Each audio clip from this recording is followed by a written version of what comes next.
challenges with relationships, and ultimately her search for her biological father.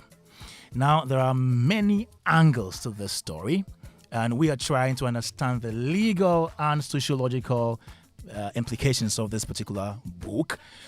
And then, I don't know if you noticed that all of a sudden, a lot of people that never showed interest or had interest in reading started reading over during the week because of this book. I don't know if they really read or they were reading commentary though, but they were making their own assessment of this particular book and the content on social media.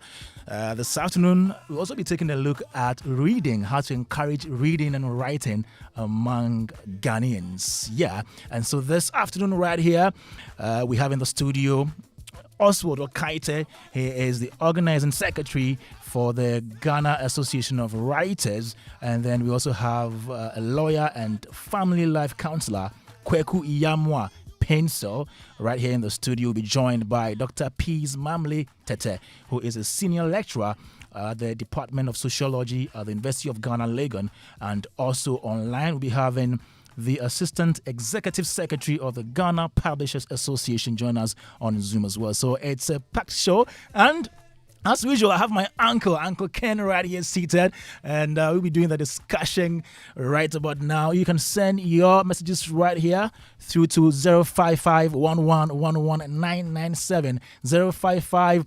997. Showbiz A to Z. My name is Kwame Dadzie. Show produced by Philip Nye, assisted by Anita Tai, and we have Fly Nima Boy helping with social media this afternoon. And the show is sponsored by MTN Everywhere You Go and Superstar multi-fruit drink. Now let's get going. Good afternoon to you. Uncle Ken, lawyer, Yamwa, and then Oswald. Good afternoon. Fine afternoon. Good afternoon, Kwame. Let me start with you, Uncle Ken. Uncle Ken, what's up? Kwame said, what's up? What's up, Uncle Ken? Yeah, everything's up. Everything is up. Yes. And everything's up. It's been this week, yeah. Plenty. It's been a very interesting week. Yeah. But I first of all just have to also express my sincere condolences to the family of a lady I had never met or had an encounter with in any form, and just happened to read about her demise on social media this week. Cynthia Kwaku? Yes, I'm talking about. And I asked myself, how come I don't know this woman? Because every single testimony about her was so touchy. Yeah. And I realized here was a woman that was loved by the industry people. Yeah. I felt so bad. I had never encountered her, but seeing pictures of her smile, and all the good things that were said about that woman got me very emotional, even though I didn't know her. So I want to express my sincere condolences to her family and to all those that she touched so much in her lifetime.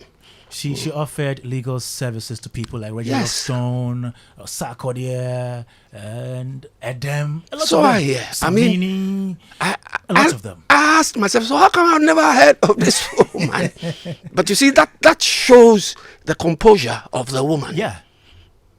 Much as she wanted to help people, she was not the in-your-face type of person. True. That's how But she was very instrumental. but very instrumental in shaping people's lives. And I really share in the grief of all those who actually got to know her or got close to her. May her soul rest in peace. And so, Uncle Ken, did you read or have you read Yvonne Nelson's book? No, I haven't. But you follow the commentary on social media. I have simply decided to stay back and allow things to simmer before, and maybe even die down before I decide to get myself into that book. Okay. So and I'll tell you why. Okay. One of the reasons is that book came to me as a big shock for only one reason. Reason being, I got interested in following Yvonne when I got to know who her father was, or her father was supposed to be. Mr. Nelson. Mr. Nelson. And you remember, Yvonne sat in this studio a few weeks ago and I told her all the good things I knew about her father and, but that's how I met Yvonne previously. And so I have liked Yvonne because I knew the supposed father then. Okay. And I followed Yvonne and I was so interested in her. And every time we meet, we take pictures. I have pictures with Yvonne. Every time we talk, And I was so shocked because I sat here with Yvonne barely 3 months ago. If you remember when she was here with... I remember. Who was he? Was it? One no, not Van. Was it Majid? Majid. Yes, Majid. Yes. Majid. And they spoke about the promoting a movie. Ban and all that. Yes, and they were promoting a movie. They came to promote a movie. And I sat close to Yvonne here and I said all the good things and how we had fun with her father back in the day, how her father was instrumental, in the way we shaped fashion and stuff like that. And so it came to me as a shock. I said to myself, but I sat here with Yvonne. She never told me anything. She was writing the book then. That's why I was shocked, So I've decided to shelve this and wait till everything dies down before I really get into it. Because, Kwame, to tell you the truth, the controversies are mind-blowing. I mean, they've just got me, my whole mind, messed up. And I would like to simmer down and take it easy. It's hers. She decides what she wants to write. And so I have no qualms about what she has done or what she has said. I just want to take my time. But anyways, we'll get into it, so don't worry. Let me come to you, Oswald Okaite. He's a writer, he's a poet, a playwright, and also the organizing secretary for the Ghana Association of Writers. My brother, how are you? I'm good, Kwame. Today you have to call me Kwame. Oh, okay. You're Kwame too. I told you the last time. Okay. Have you read the book? Have you seen snippets on social media? Have you seen the commentary and everything? Yeah, the snippets not so well, but I've started reading. I think I'm on chapter 2. In fact, I started reading just yesterday. And for me, I don't find anything so wrong. This could be in the movie. Okay. It could be someone could get it translated into arts. And the unfortunate thing is people may not be able to interpret a lot. That is a life. That is how she lived. Everyone has a life he or she has lived or is living. Okay. We don't know. So if I decide to let you know what my life existence has been, I don't think there's a problem about it. Anyway, we can't change it. This is more like a flashback. She's not writing to attack someone in the future or now, but she's telling us this is what has happened with my life. Kwame, okay. Can I ask Kwame a simple question? No, so we don't get confused. He's Oswald. Okay, but he says you should call him. No, he's Oswald. You can say Kwame Oswald. Kwame Oswald. I like that. Kwame Oswald, you said that you think this should be, the book should be shot as a film. No, I'm saying it could be. It could be. So, based on a couple of chapters that you have read. Or no, are you basing it, because you just said you've only read 2 chapters. Yes. And are you basing it upon the commentary that has come I'm sure he's talking about the fact that the story... Or from your 2 chapters. So you see, what I'm trying to mean is... Okay, you answer. What I'm trying to mean is, when you listen to music, it has a storyline. Right. And it could be life lived by the musician. Okay. Or by someone. And so for me, I see this to be a piece of art. In any way, writing is a genre in arts. And this is how someone decides to unfold her story. Correct. So I'm not. It could be. I just mentioned it could be in a film. Because of the 2 chapters. I really not really about the chapters. I get you. You get my point. Yeah. But I really want to know whether it's because of what the I'm 2 saying chapters, is, or from the commentary that you've heard. Not the commentary. Surrounding First, what I want to mention is the way someone is giving flashback. Okay. To her life. Okay. And it could have different forms. Okay. She has chosen it should be in the book. All right. Still here, Joe 99.7 FM Showbiz A to Z. And this afternoon, we're talking about Yvonne Nelson's book, I'm Not Yvonne Nelson. We're taking a look at the legal and sociological angles of this particular book, or the content and what it covers, what it tells us. We'll be doing that right here. Let me move straight to lawyer Kweku Yamwa Pencil, and then speak to. Hello. Hi. Also, on frame Dadzie. Heyo. My name is Dadzie. Also Dadzie. Dadzie. Iron. That is so. Yeah. You know, abrofilize him. No, the man, yeah. Okay, so I'm sure you've also read the book, and we are doing this one with you from a legal perspective. I know there are so many things to say about this particular book, but let me ask you in the first place, if someone wants to write a book and the book mentions different people, does the person have to go seek permission from all these people before? Not at all. You don't need anybody's permission to do anything in this life, except, of course, for copyright purposes and wherever. But talking about general commentary or your experience, you don't need anybody's permission to do anything. And I think you also assume that I read the book. I know two things about the book. The first is, of course, the title, Right. which is what I got on the social media post, which is I'm Not Yvonne Nelson. I mean, that's the title. Exactly. And I think the other thing that I found out, which caught a lot of attention, was an alleged relationship with a hip hop star. You know what I'm saying? Artist. A hip hop artist, and that life artist, he yeah. impregnated her, and she aborted, and she has regretted. That's the only bit. Every day I spend just about 15 minutes on Ghana Web. That's where I get my news about Ghana. But talking about the book And then itself, MyJoyOnline.com too. We have. well, I do, and that's what I do, and that's where I got the bit, because there was a time that I realized that I was completely lost in this country. Things happen I don't even seem to know. Right. Ebony died. People said Ebony. I said, who is Ebony? And everybody was looking at me. Then Kaba died. Everybody was Kaba. I said, who is Kaba? You didn't know. And so from that point, I decided every day I'll spend at least from 15 to 20 minutes joy and whatever. That's Catching how up much. with the news. That's how much I can afford to catch up with Ghana news. Nice one. And of course, if I have to latest radio, it has to be Joy FM. I mean, Joy FM. Of That's course, about it. of course. I mean, that's it. That much. So that's a little bit that I know about Yvonne Nelson's book and the controversy about her autobiography. Prior to that, I've always seen her on media. I've seen her on CNN. And some CNN, they have a particular program about Africa. I've seen her, and I've always admired her. She's, beautiful ashes.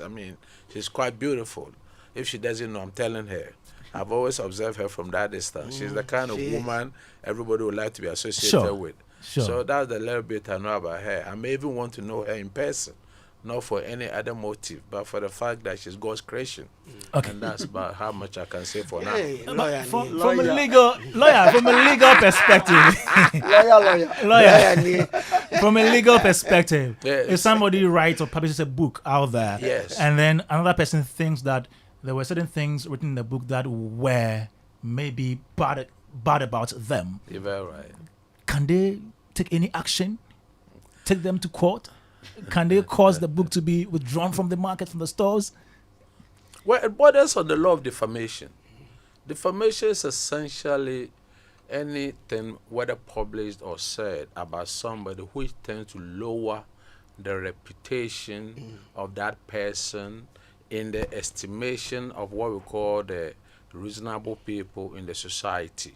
So if you do or cause any publication to be made of anybody which the person takes objection to, then it's not just a mere objection. For it to be defamatory, then there are elements in law. The publication must be based on, wrong facts. In other words, the publication must be untrue.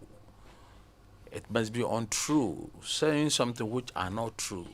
Because the elements of the law of defamation makes it that if there's a publication which is true, that's what we call justification. We say truth does not defame. If we're a thief and I call you a thief, it is not defamation. if you had an affair with me, as she probably, maybe that's the most, I mean, I wouldn't say scandal, I mean, the most sensational part of what I've read is to allege that another man slept with her, failed to take responsibility, and by reason of the man's failure to take responsibility, she was compelled to abort the pregnancy. There are so many legal issues that arise in there. But for purpose of defamation, if the gentleman against whom the statement were made thinks that those statements are somehow offensive to him, then it's not enough for him to go to court.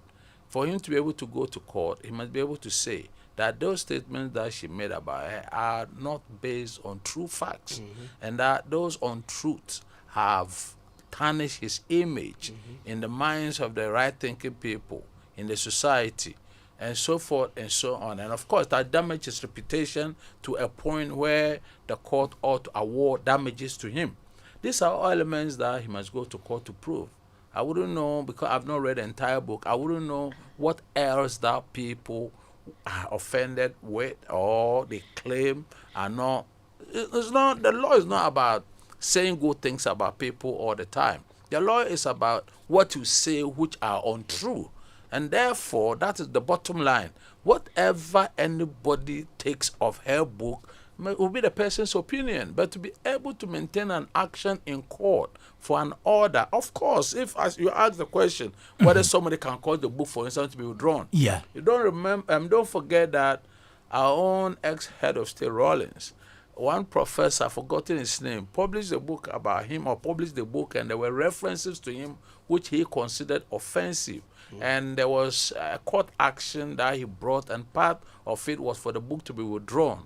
I know that eventually that matter was settled out of court with some agreement that required that some portions of the book will be re-edited and so forth and so on.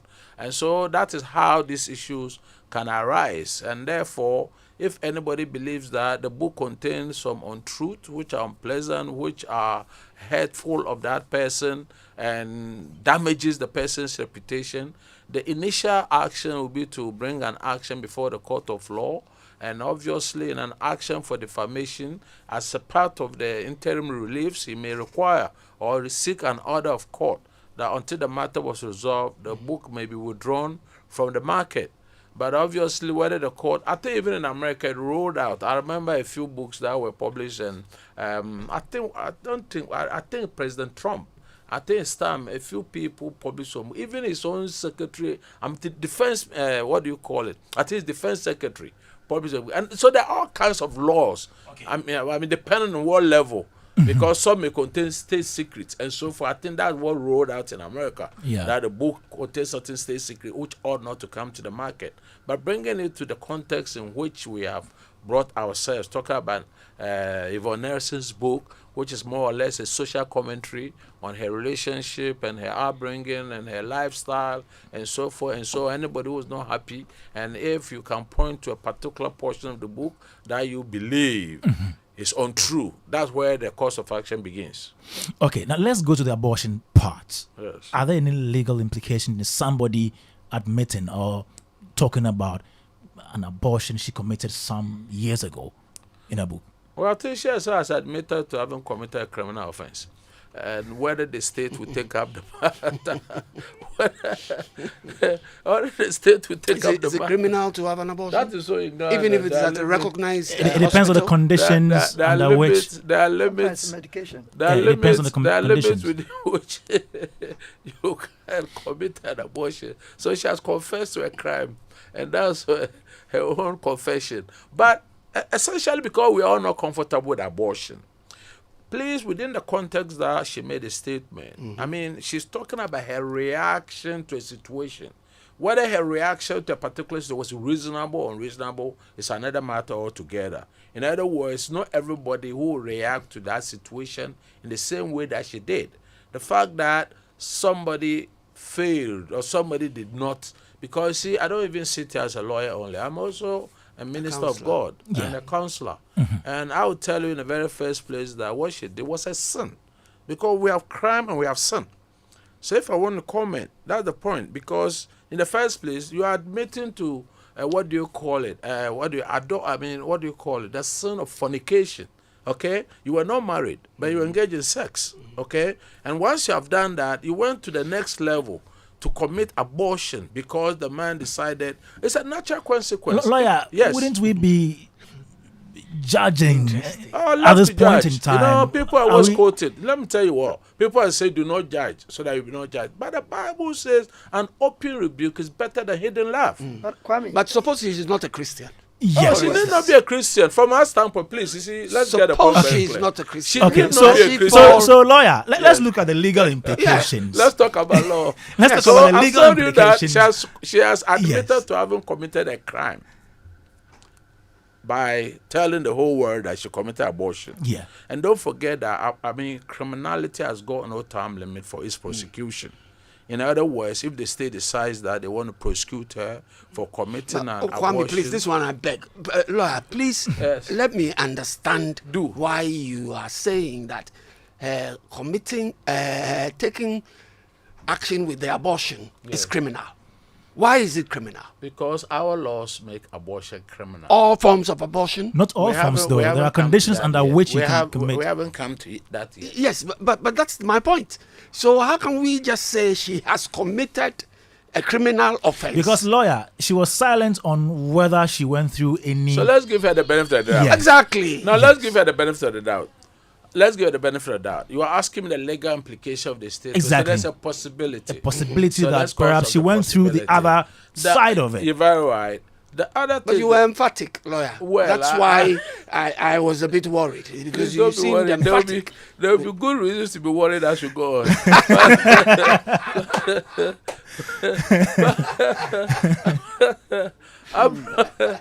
But you know, and as a matter of law, we cannot say, for instance, that the gentleman is an accessory to the crime, Okay. or assuming it was a crime, or to the wrongdoing, or to what she did.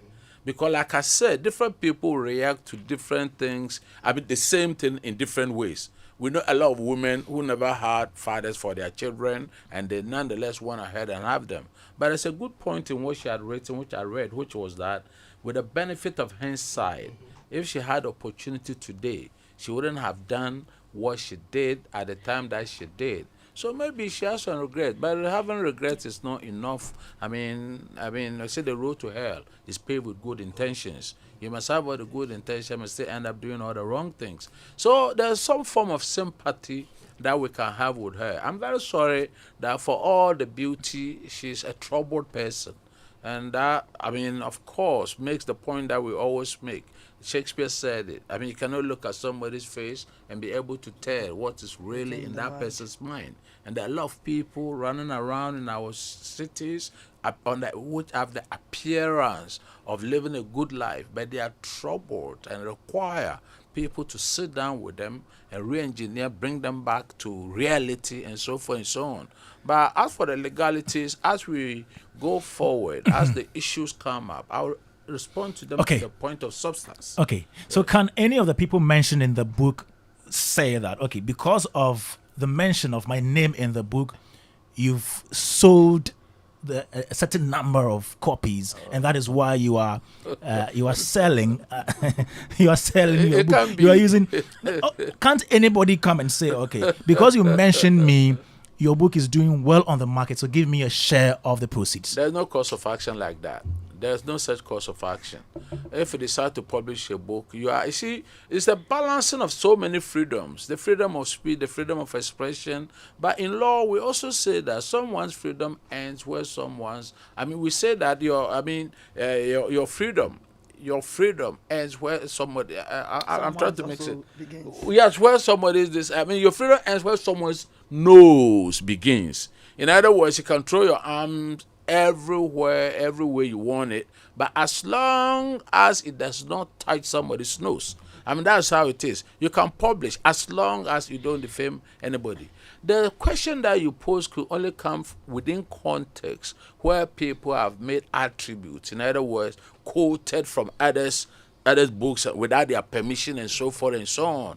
That's the proper context in which those issues can arise. But the fact that you are very popular, I made reference to you as a good friend of mine or whatever. But how do you even tell that because of that the book says? That's so remote. It's so remote that even if you went to court and the court has to assess, then your case would be that you are entitled to something. How would the court even assess it? In those the circumstances, it will be difficult. But the answer to your question is a no. Okay. Let me come to the writer here. Before you talk about what you want to talk about right now, let me ask you, as a writer, before you put together any story, any book, whatsoever, what is the process like? What do you go through? What do you consider? So you see, one, we have two. And that is Oswald Okaite, We have aka two forms Kwame. of writing. There's a fiction and non-fiction. Okay. So assuming this is not memoir. This memoir Yes. is non-fiction. It's non-fiction, yeah. If she had passed on, God forbid, and people were to write tribute and they know all of this, and they deem it fit, they would have written in the biography to be read. She decides to write it herself and bring to light what is hidden in darkness. In our society, it's quite unusual for people to write the negative side of their life. So that is why a memoir gives that opportunity. So the person in contest decides that I want this known. You get me? Now you have to define your plots. You have to define your characters. You have to define your setting in order to make your readers enjoy. So I've always said that writing, or what a story you read in book, is like a film in print. So same way you're going to put things in order to make people appreciate any form of art, be it film, be it music, is what we also take into consideration whenever we are writing. Kwame, I hope you are with me. And so you have to find what you want to achieve. What is the objective for writing? Mm-hmm. How do I get it executed? What parameters do I need to bring into existence in order to execute whatever objectives I want to do? So that is the basis for writing. Of course, that helps you to put your thoughts together. How you're able to connect one story to the other and to make your storyline quite interesting. So most importantly, like any other thing, there is an objective you want to meet. And that's what you put yourself together towards. Okay, still here. Showbiz A to Z, Joe 99.7 FM. I'm here with Uncle Ken Addy, who is a broadcaster, former artist manager, also in the studio with lawyer Kweku Yamwa Pencil. He's a lawyer and a family life counselor. Oswald Okaite is organizing secretary for the Ghana Association of Writers. He's a writer, he's a playwright, and also a poet. Later on, we'll be joined on Zoom by Dr. Peace Mamle Tete, who is senior lecturer at the Department of Sociology, University of Ghana, Legon, and assistant executive secretary of Ghana Publishers Association, who is Ernest Opon. We also have here Chief Moomin. Chief Moomin is also our brother and a regular pundit here, and he has joined us. Chief. Yes, Charlie, what's up? yes, sir. Good evening. I just came from a very good interaction. I mean, since we're even talking about literature with Professor Sutherland. Mm-hmm. Yes, I'm sure you know Professor Sutherland. Yes, Auntie AC. And we had a wide range of conversations, and also talked about Panafest, which is coming up. So it was a very good conversation. I nearly didn't leave, but I said, okay, I have to come for the show. Awesome. So yes, yeah. But I hope you've been following social media commentary digitally. Yes, I told you on the bigger story.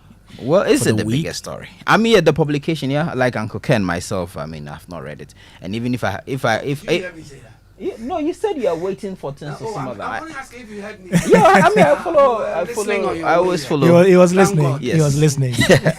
No, even if I intended to read it, I wouldn't have even read it at this point in time, because now it's so much sensationalism Thank you. around it, and at some point in time when the hysteria dies down and there's an opportunity and I feel like it, I'll definitely. I mean, I have a stack of autobiographies and biographies that I haven't even been able to go through, but I mean, my initial comment is that, well, I mean, it's good for her, I mean, to document her story and put it out there. Bold of her for her to make all the revelations. I mean, writing is sometimes also making yourself vulnerable, so putting herself out there, you know, for people to dissect. And I'm happy that comments have come that let's look beyond. Right now is the sensationalism that is selling the book, or that's selling the idea of the book has been published. And I hope that it manifests in substance. So I'd like to how many copies they're able to sell, over a period of time, which I think is good. So first of all, I think it's a good attempt, to put in her work. And I think it may actually encourage a number of, our popular actors and musicians to actually also want to put out their own Some of books, them are right? writing. Some of them are writing. Yeah. Ajete Anana is releasing his. Yeah.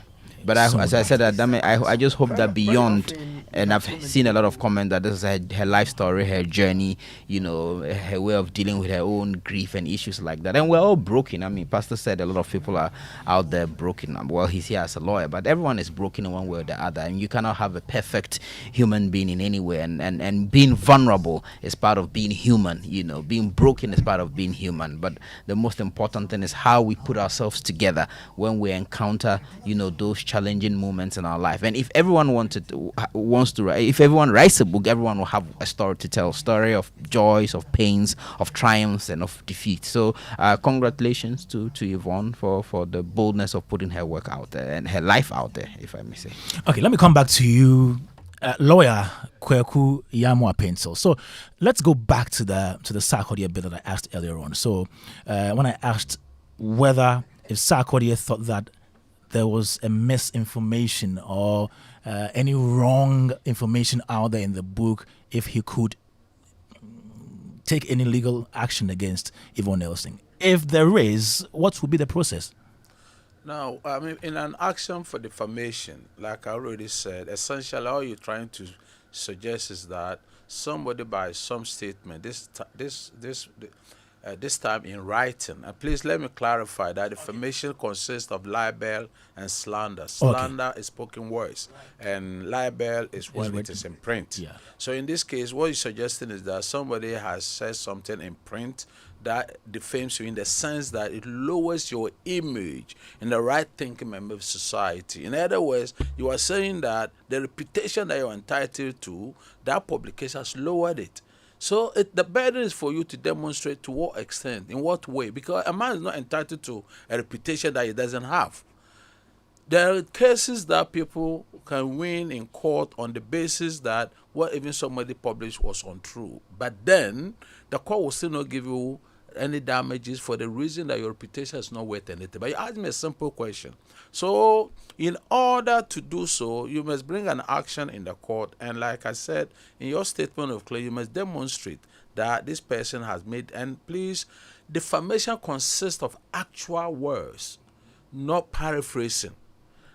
The particular expression that is in the book, the quote, whether it could be a whole chapter or it could be a particular place. If you quote the whole chapter, you are out of range. That is if you are quoting what somebody else has Exactly. said. But if you are reporting an action that took you place, can't paraphrase. You that's a cannot different thing. paraphrase a part of what somebody has said, because it is about the meaning that people put on the particular words.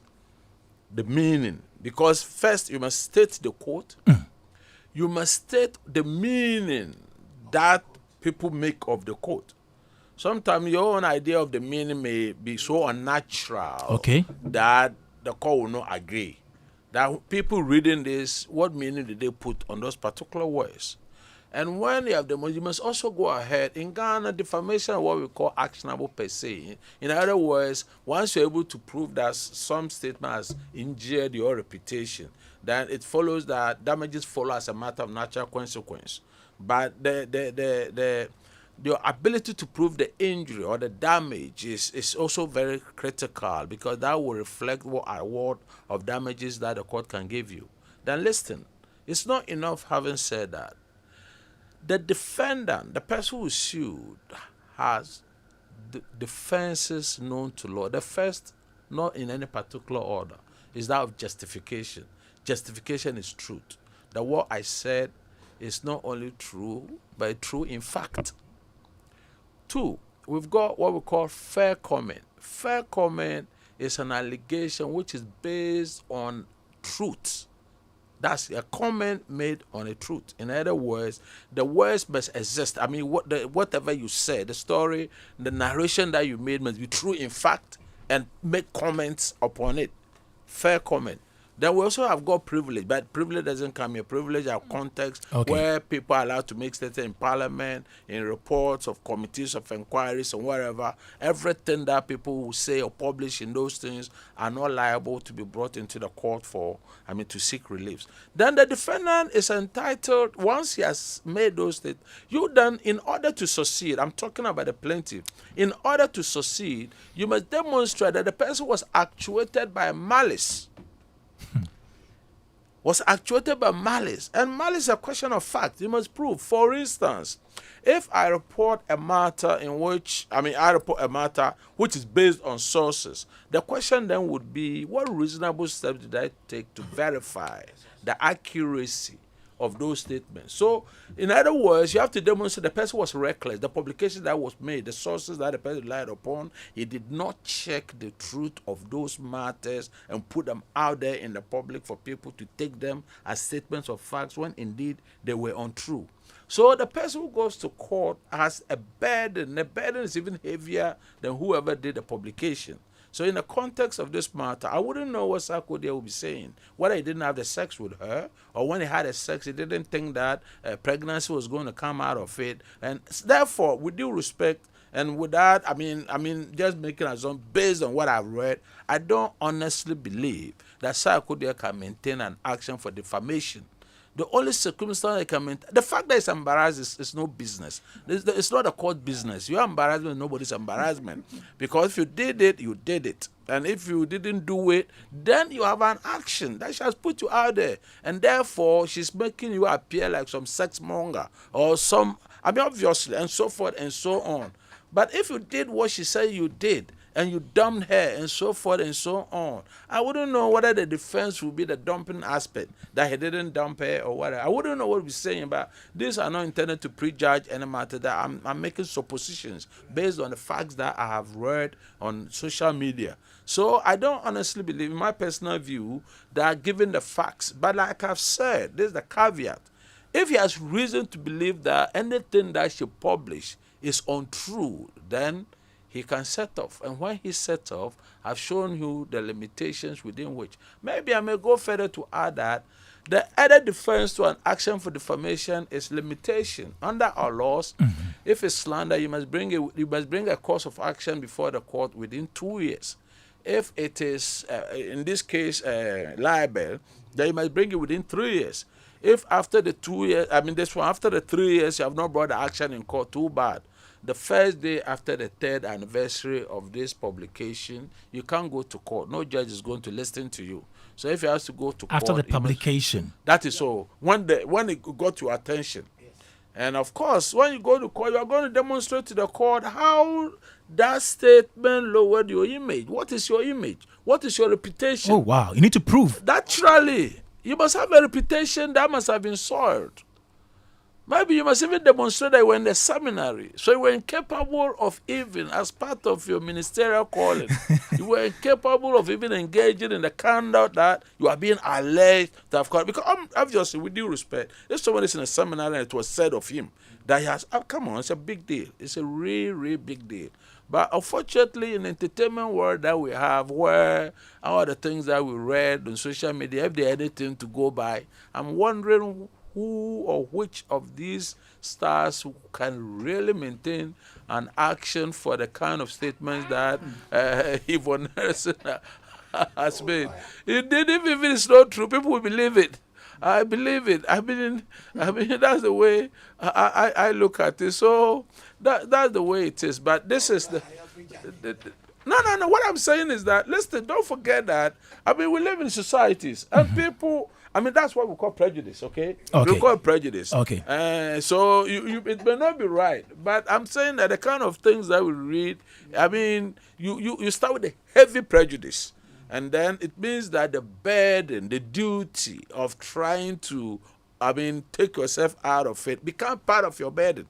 Yes, that's the point I'm trying to make, but it doesn't mean that any time that they say you have done this, it fits you. I haven't said that. All right. Thank you, lawyer Kweku Iyamwa Pencil there. But if you permit me, you know, Yes. my good friend made a statement about Oswald. Yes. Yes. You know, and you also said that the things that shall probably were kind of unfortunate. I don't believe it is so. Which Listen ones, to please? me. Life is real. And it's about time that we say what really goes on. Okay. You know, this kind of packaging, making it, honestly, until this publication came out, we all thought she had a perfect life. But once in But a while, nobody does. Nobody has a I perfect don't know. life. Maybe that's me. Lawyer, Maybe. lawyer, speaking- nobody has a perfect life. No. What I'm saying is that there are things that you may never believe or think Sure. somebody is going through. Sure. Emotion turmoils and so forth. I get it. believed that Mr. Nelson was not her father. Well, that's part of it. It You know, was all so through my knowing this her. kind That's of what I had thought. publication exposes for us, for our sociologists, for society as a whole, to begin to look at things for what they are. And I believe that the kind of exposures that she has made, where different people may have different judgment, but it is healthy for herself. It is healthy course. for us also to know. Okay. And begin to, yes. So Oswald, maybe- I'll come to you, but let's go on the phone lines and speak to our sociologists guests for this afternoon. Let me go straight to the phone lines and speak to Dr. Peace Mamle Tete, who is senior lecturer at the Department of Sociology, University of Ghana. Good afternoon, madam. No. I don't have a Good problem. afternoon to you and to your panel, And- as well as to your listeners. Great. I trust you're doing well. I'm very well, thank you. Yeah, so this afternoon we're looking at Yvonne Nelson's book and the implications of the book from a legal and sociological perspective. Now, you've been somebody who is versed in sociology and how human relations affect each other.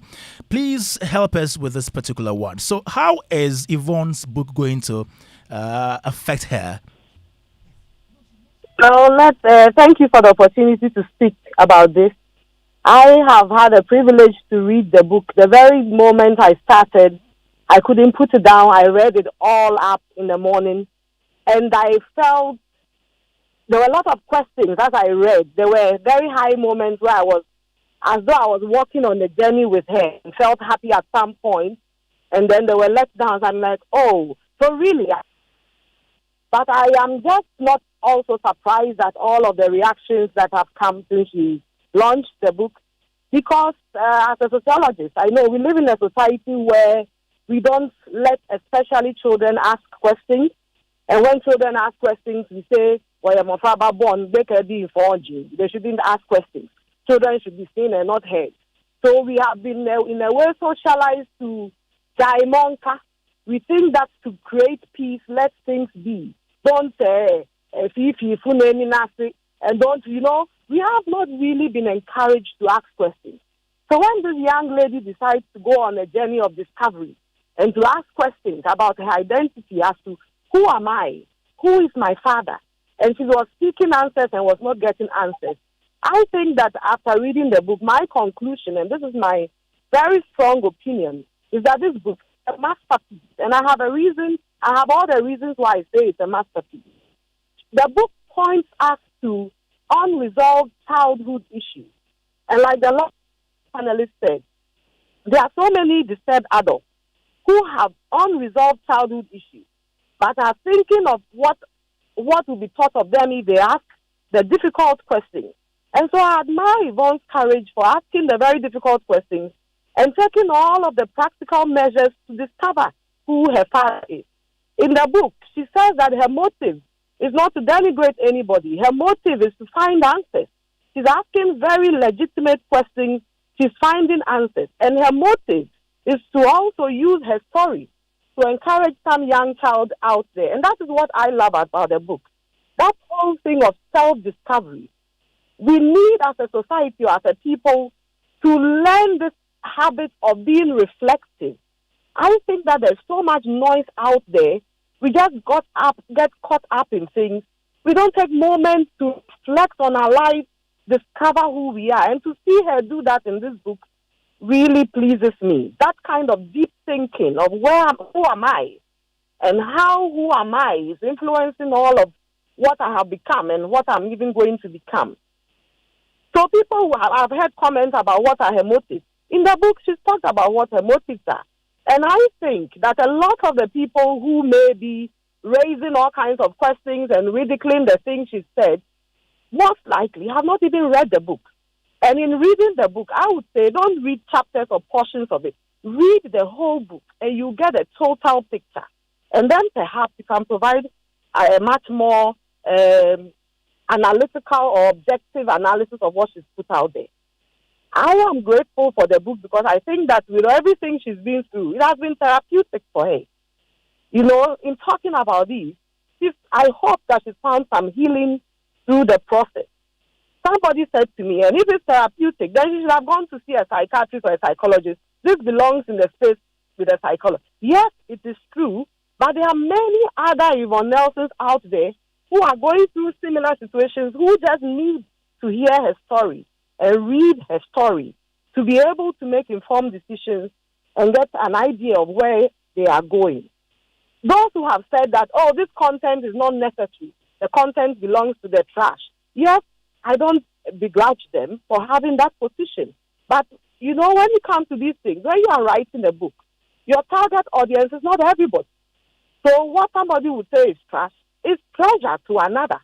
And on that basis, I think that those who need this book have gotten a masterpiece. That's my opinion. Talking as a parent, as a mother, as a sociologist, I think that there are so many, a myriad of lessons in Yvonne's book. Lessons for parents, for mothers. She talked about her relationship with her mother growing up and how she was told that she was a mistake. No mother should say that to any child. No child is a mistake. You know, and of course, I'm not in this way blaming the mother. She also was perhaps in a place of pain and was saying what she said. But from these, if you like, unfortunate experiences, there is a lesson in there for us as mothers or even as fathers. There is a lesson in there for us as step-parents. She talked about her experience when her mother remarried in the home of one Mr. Benji and what she went through. I was sad reading that experience. But that is a story of many children. The fact that the child is not yours biologically does not mean that that child cannot be nurtured by you. There is a lesson in there.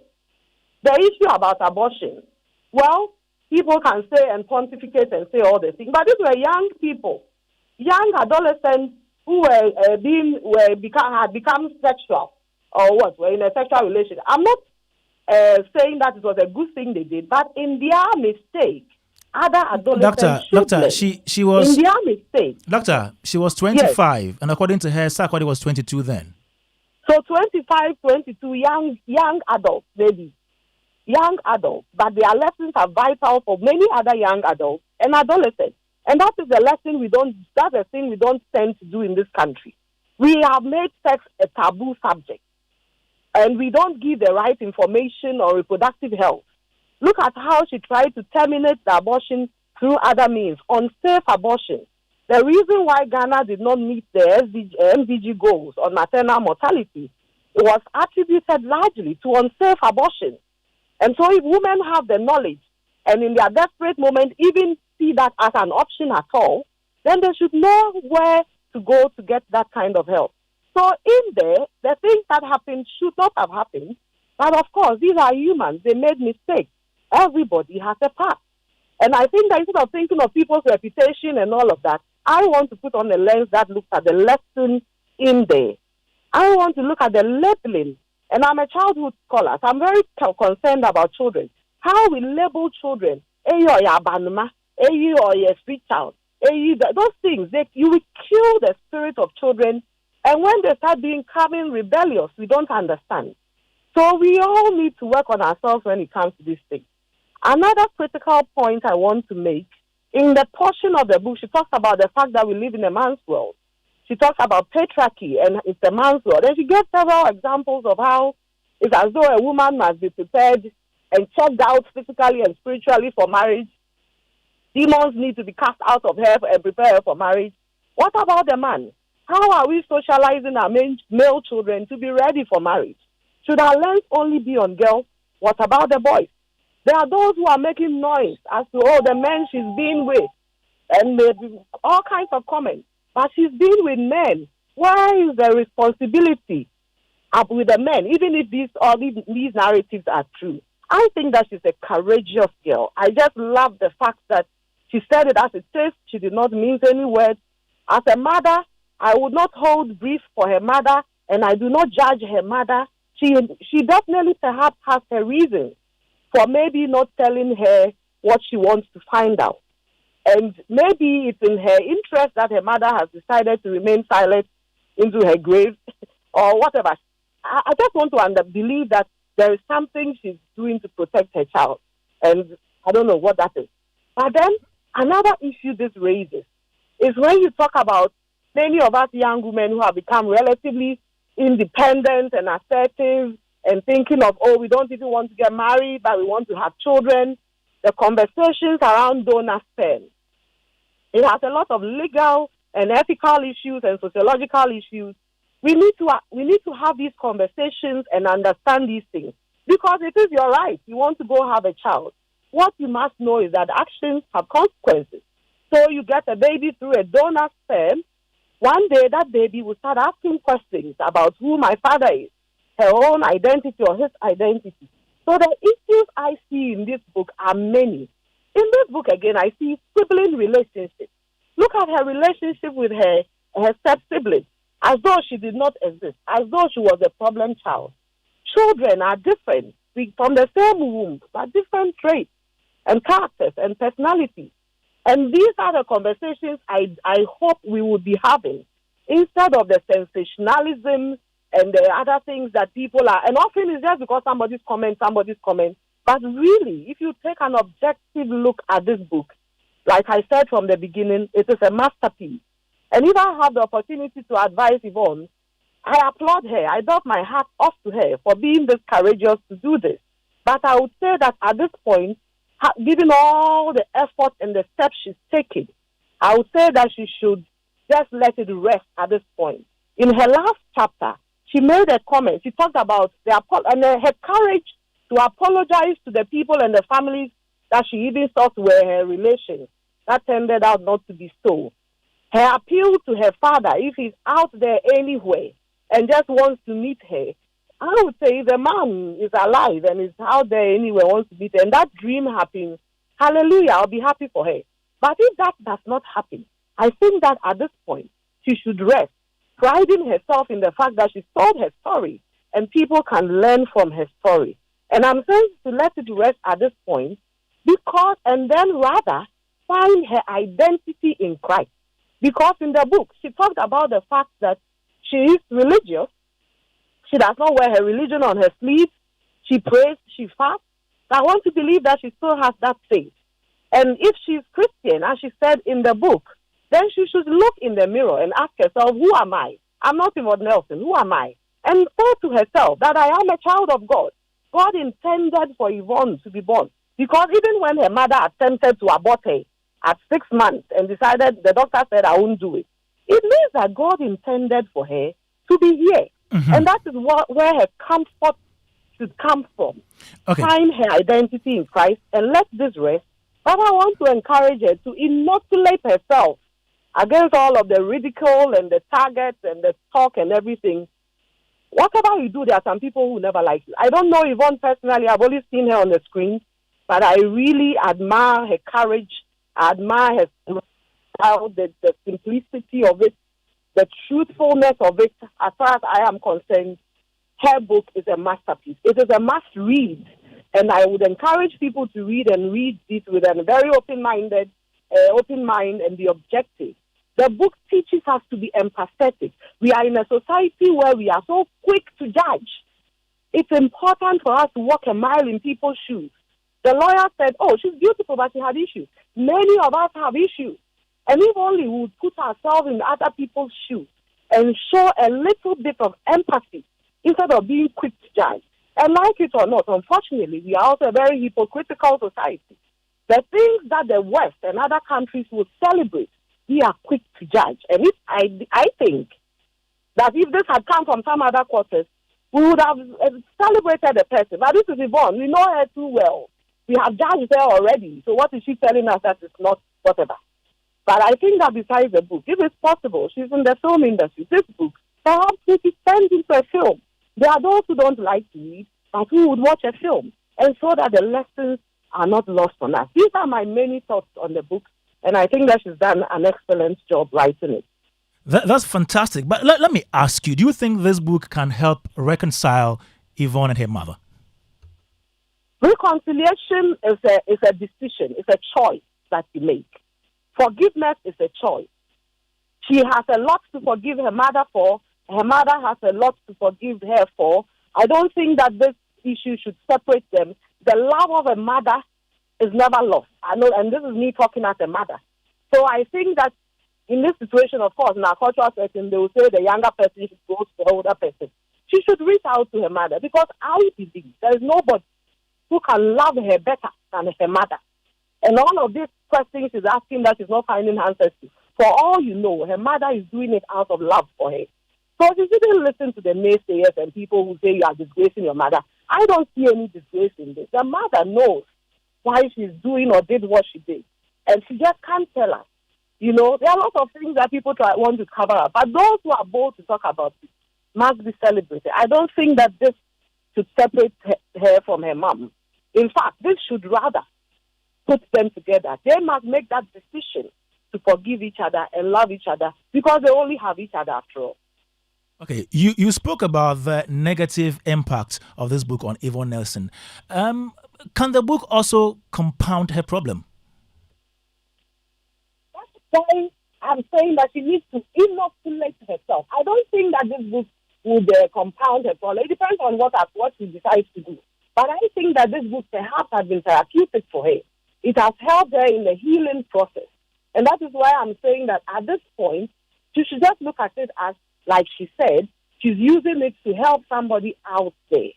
I don't think that is to compound her problems. And that is why I made a suggestion or advice to her, if she's listening or any other person who knows her is listening, is that she must vaccinate herself and tell herself that it is what it is. Whatever people say, I have done what I need to do, and that's it. And when she guards her heart and guards her mind against what people would say, this book should not bring her any adverse effects. In fact, it should bring her healing. That's what I think. Okay, so Doc, how has the absence of fatherly love? I'm sorry, you are breaking up a little. Okay, can you hear me?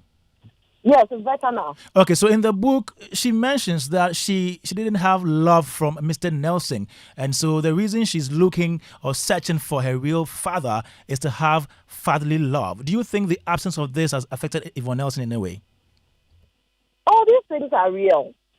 And it's a lot of the youth. I have been involved in some work with youth. A lot of the youth who are struggling, the basic reason for all the struggles is the lack of love in their family, lack of parental love. And so especially for girls, they are looking for love in all of the wrong places. Love in the arms of men who tell them they love them but really just want to take advantage of them. And so that is why I say that the lessons in there for parents, if you are a parent, you must read this book and learn how to affirm yourself and love them for who they are, however different they are. So yes, this has affected her, but I hope that she learns, now that she's a mother too, learns not to repeat what she did not like as a child and be a different kind of mother to her child or to any other young person she may come into contact with. Let's look at the other people mentioned in the book. How is this going to affect them? Hello? Doc? Yes. Yes, so there were other people mentioned in the book. Yes. Yes. How is the book going to affect them? Well, other people like the friends, okay, people are like mentioned for different Sarkodie, reasons. yes, for different reasons, yeah. I don't think that Sarkodie should feel bad. He was young. We all made mistakes when we were young. I'm sure he has his regret if this actually happened. And so what? How many people have not done this? How many men have not done this? How many women have not? For me, it's a situation of and so what? His attitude should be and so what? I made a mistake. I've learned from it. And my life would be a lesson to somebody. And so what? Those who are crying the loudest, standing at the rooftop, have bigger cobwebs, skeletons in their wardrobe. For me, it's the people who be mentioned should not take it to heart. If somebody, in a way, she was related, connected to all of them. And so in telling her story, she couldn't have taken you out. I think the approach should be, oh, well, we made our mistakes. We will learn from it. Our life will help somebody. And that should be it. That's my position, and that's what I would say. Okay, so Uncle Ken is a broadcaster here, senior broadcaster here, and he wants to ask a question. Yes, Uncle Ken, one of my favorites. Doc, good afternoon. Good afternoon, Uncle Ken. Doc, when you started your submission, about 3 minutes into your submission, I put my hand up, signaled Kwame, and I said to Kwame, I want to ask Doc a question. Yes. But I have to tell you this, Doc. After listening to you this afternoon, all I can say to you is Jewutu. Because you've been absolutely brilliant in everything and the way you've looked at this matter. I said to a friend of mine yesterday when he called me about this Yvonne Nelson thing, and he said, Ken, I know you guys are going to discuss this on your show, but I said to my friend, I said, listen, discussing or critiquing a memoir is a literary objective. It is not an entertainment matter. This matter has only come into the entertainment realm because of the mention of certain entertainment figures And in the the fact that memoir. the person is also entertainer. And because Yvonne herself is part of the industry. But you have looked at this matter and you have just astounded me. Thank you, Doc. God bless you. Thank you very much, Uncle Ken. Okay, thank you so much, Doc. I think you should be on for a while. Let me go around and come back to you for a few questions before we say goodbye to you. Still here, Showbiz A to Z, Joy 99.7 FM. And this afternoon, we're talking about Yvonne Nelson's book, I'm Not Yvonne Nelson. Yes, what are the legal and sociological implications of this book? We have in the studio lawyer Kweku Yamwa Pencil, who is a family counselor or life counselor and also a lawyer we have in the studio. Oswald Okaite, a writer and also the organizing secretary for the Ghana Writers Association. And we will be joined by a publisher. Yes, Ernest Opon is also with the Ghana Publishers Association. We'll be joined by him in a moment. Now, then we also have Chief Mumin right here, my own brother Chief Mumin, and then Ken Adi, who is a veteran broadcaster and former artist manager. Now let me come in studio again. Let me come to lawyer and ask you a few questions about the other side of it, the sociological side of it. So we're talking about the effect on Yvonne herself and the other people involved, the mom, Sarkodie, wife, everybody involved in this particular one. And just like Doc said earlier on, there are implications on herself, on the other people, but she thinks that this is positive. This is more or less like therapy to her. Do you think that this particular book could bring Yvonne Nelson some issues, some problems?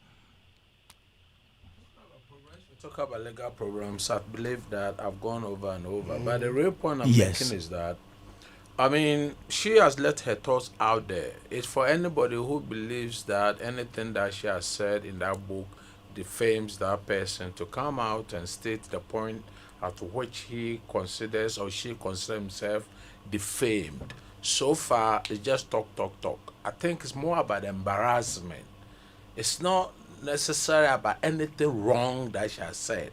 And of course, there appears to be a thought that, or a thinking that embarrassment necessarily means wrong. It's not. For anybody who feels embarrassed, too bad. And we can look at all of them. Maybe the mom. Mothers, obviously, what they have to do to protect their children, you cannot even judge her mom too harshly. Her mom may have very good reasons, possibly, to ensure that her daughter is so integrated with the other children, and that may be the only reason why she didn't have to say things and so forth and so on. I haven't read about what she said about the man, but if a man looked after you all his life and did not tell you your beginnings or whatever, I believe there's something good that we can say for him.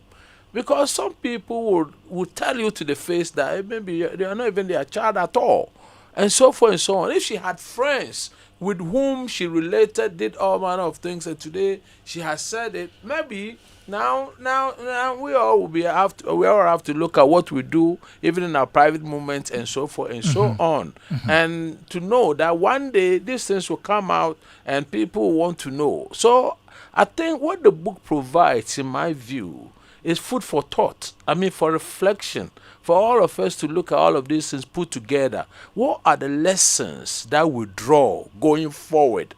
Because obviously, that's some of the things that we have to admit were wrong. And naturally, we're not going to celebrate the wrong things.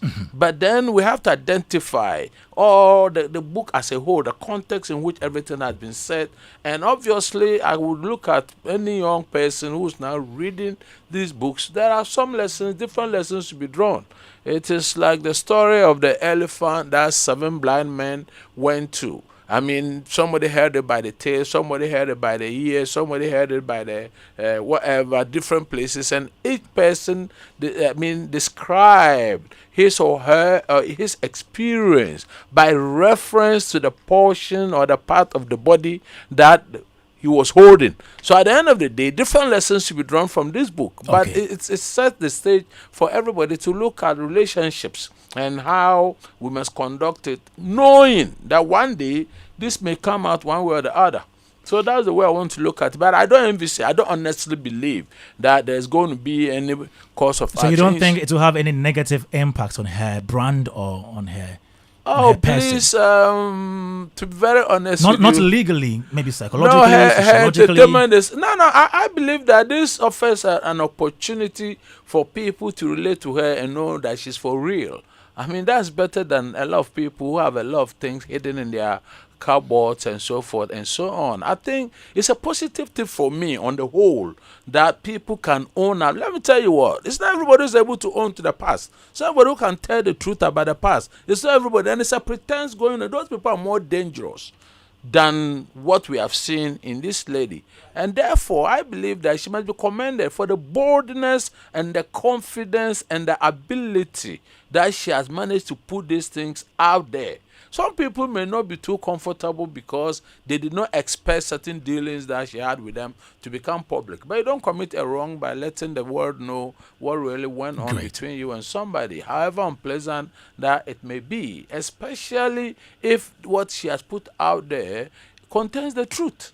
And therefore, there are people who will shun her. Let me tell you what, whatever you do in this world, you always get people who, for those the same reasons, some will want to walk away from you. But I'm telling you that everybody who's going to walk away from her for the reasons that she has published this book is actually the wrong guy. It's not every time that you need to have everybody around you. And the people who will stick with her are the people who accept her for who she is. And I think that's the positive part of it. Going forward, she doesn't need anybody to come around her. And I believe that society, in my view, would judge her, a much more better light than possibly she had even been known to. Awesome. That's my view of that. You can also send in your thoughts here. How do you think this book is going to affect Yvonne Nelson? Send us your thoughts via 055 1111997. 055 1111997. Now, I want to read this portion of the book, the concluding part of the book that is a letter to my father. And then when I come back, I ask my question. So it says, "Dear Dad, I cannot tell you how many times I've cried because I do not know you. I've tried to be strong growing up. I tried to shake off derogatory comments and names such as Abanoma. But the more I tried, the more I was reminded of the reality that I did not know my father. I have a strong feeling that you exist. I feel you're still alive. I pray to God to give you long life and cause our paths to cross before you pass on to eternity. I have a feeling you know me. So if you see me, don't pass by. Come forward and let me see you. The main reason I wrote this book is to find you. I could have gone on social media or mainstream media to announce it, but that would have left out the backstories.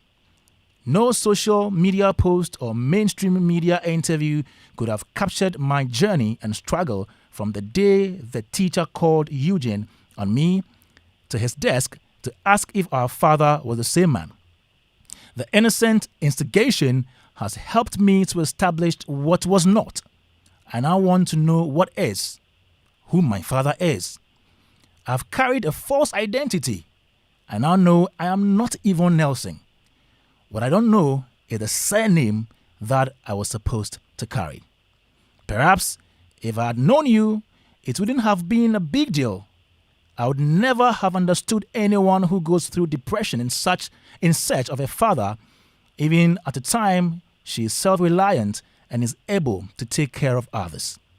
Having endured it for close to 4 decades, I understand it better. That's why I'm reaching out to you. It doesn't matter the circumstances surrounding my birth. If you are out there, reach out to me.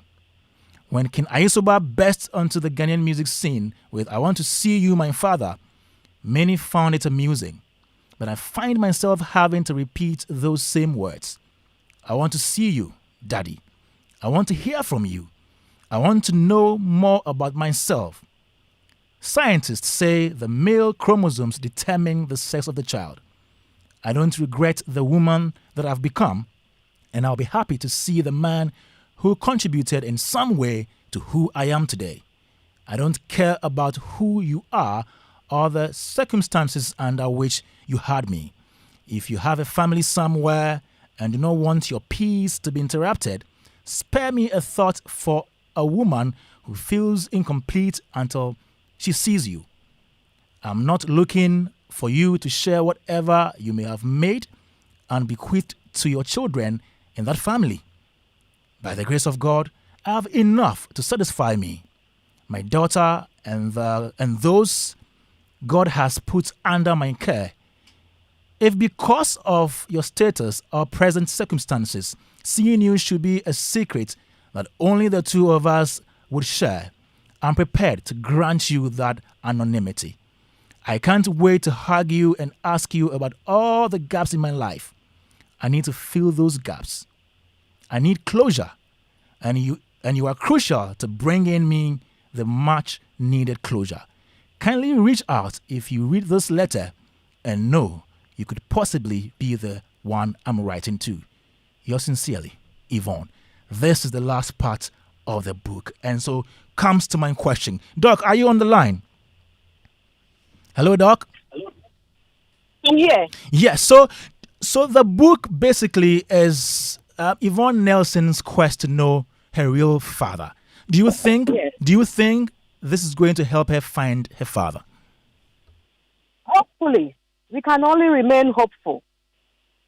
But if she doesn't, in the event that she doesn't, I pray that she still gets closure, resting on the fact that she's known by God. She's not here by mistake. Before God formed her and knitted her in her mother's womb, He knew her. And I hope that helped her get closure. But she can only remain hopeful that she gets to know who He is. But if she doesn't, life must go on. And she's really shown that she's a courageous person, having lived up to almost 38 years, going through all of this. She can only get better. That's what I'm hoping for her, But if I could just say some few things finally, my position, I'm not judging anybody in the book. It just shows how we all are human, our vulnerability as human beings, the mistakes we can make. And it just shows all of us to learn to be empathetic and learn to forgive each other as we all strive towards the excellent mark.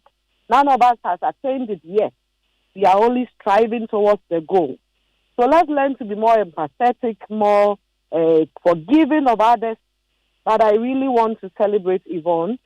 And I would say to her that even though she doesn't or has not met her real father yet, there are many godly men out there, father figures, that she could look up to. And maybe she should start finding those, not those who want to take advantage of her, but finding those, and like she said in the book, there are a few who've been that to her. Maybe she wants to draw on those, but the ultimate father is a father above. I don't know if I'm preaching here, but the ultimate father and the identity as a person, Great. who you are in Christ. So these are my final thoughts. Great. Thank you so much, Dr. Peace Mamle Tete, for your time this afternoon. Thank you so much. Thank you for having me. Okay. So that was Dr. Peace Mamle Tete, who is a senior lecturer at the Department of Sociology at the University of Ghana, Legon. Lawyer. So my question is this book going to help her find the father?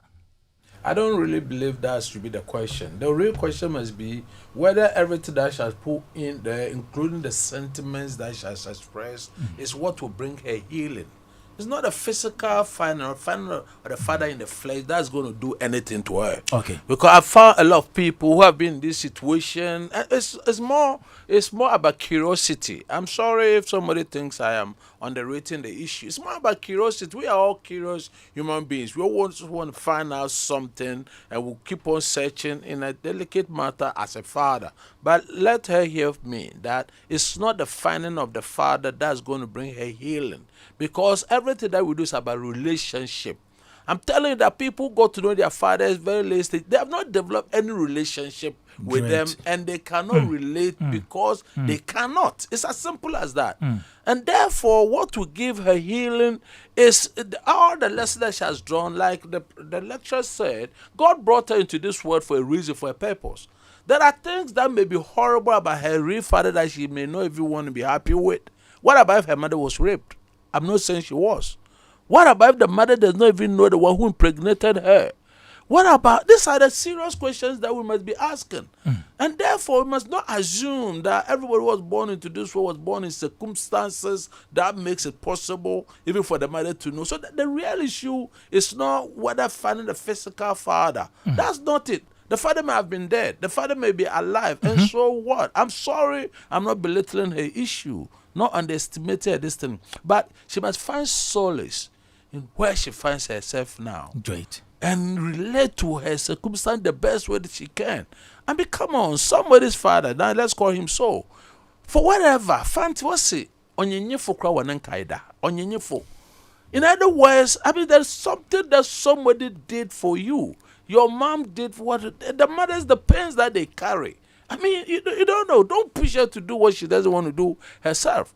But then the real question for her is, how does she live the kind of life that would ensure that her own children that she's going to bring into this world are not going to carry the sentiments that she's carrying?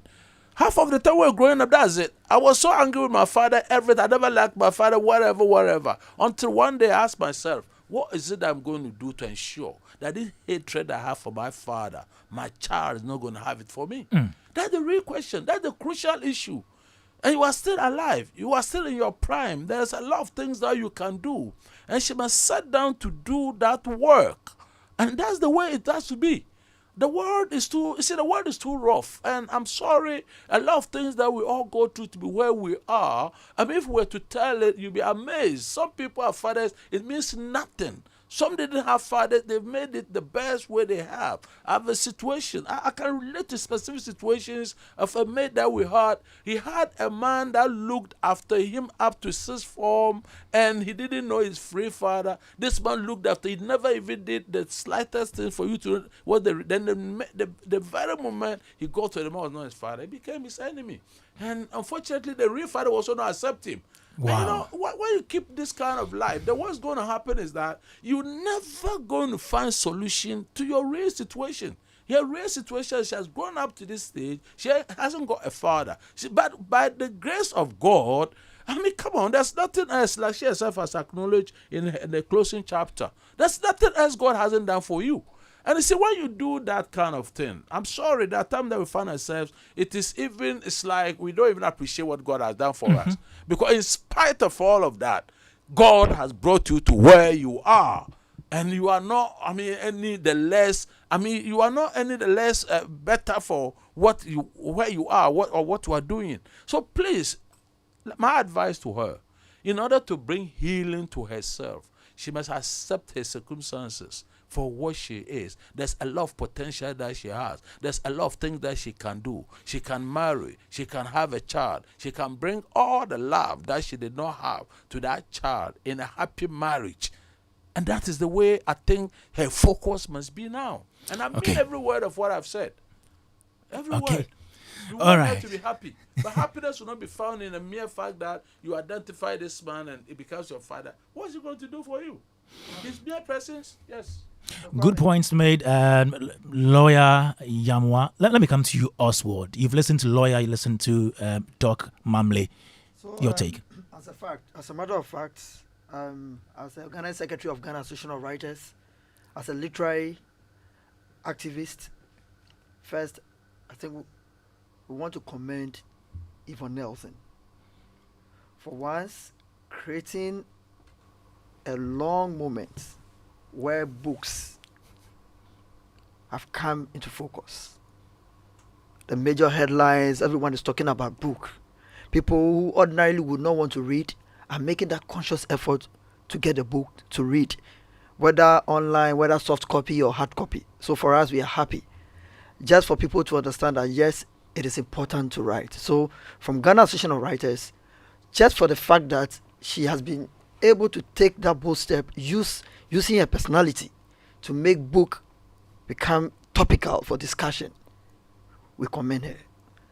And then two, the question is, life in itself is a piece of drama. We men are but mere characters. So the characters mentioned, did they really play any role in her life? If they did, and she decides to give account of past life, how is that wrong? I want to leave it there. But I want to mention to you that you should look out for this book, Pieces of the Portrait, Okay. by Linda Amper. The Judge for Ghana Most Beautiful. All right. And there are serious things in there.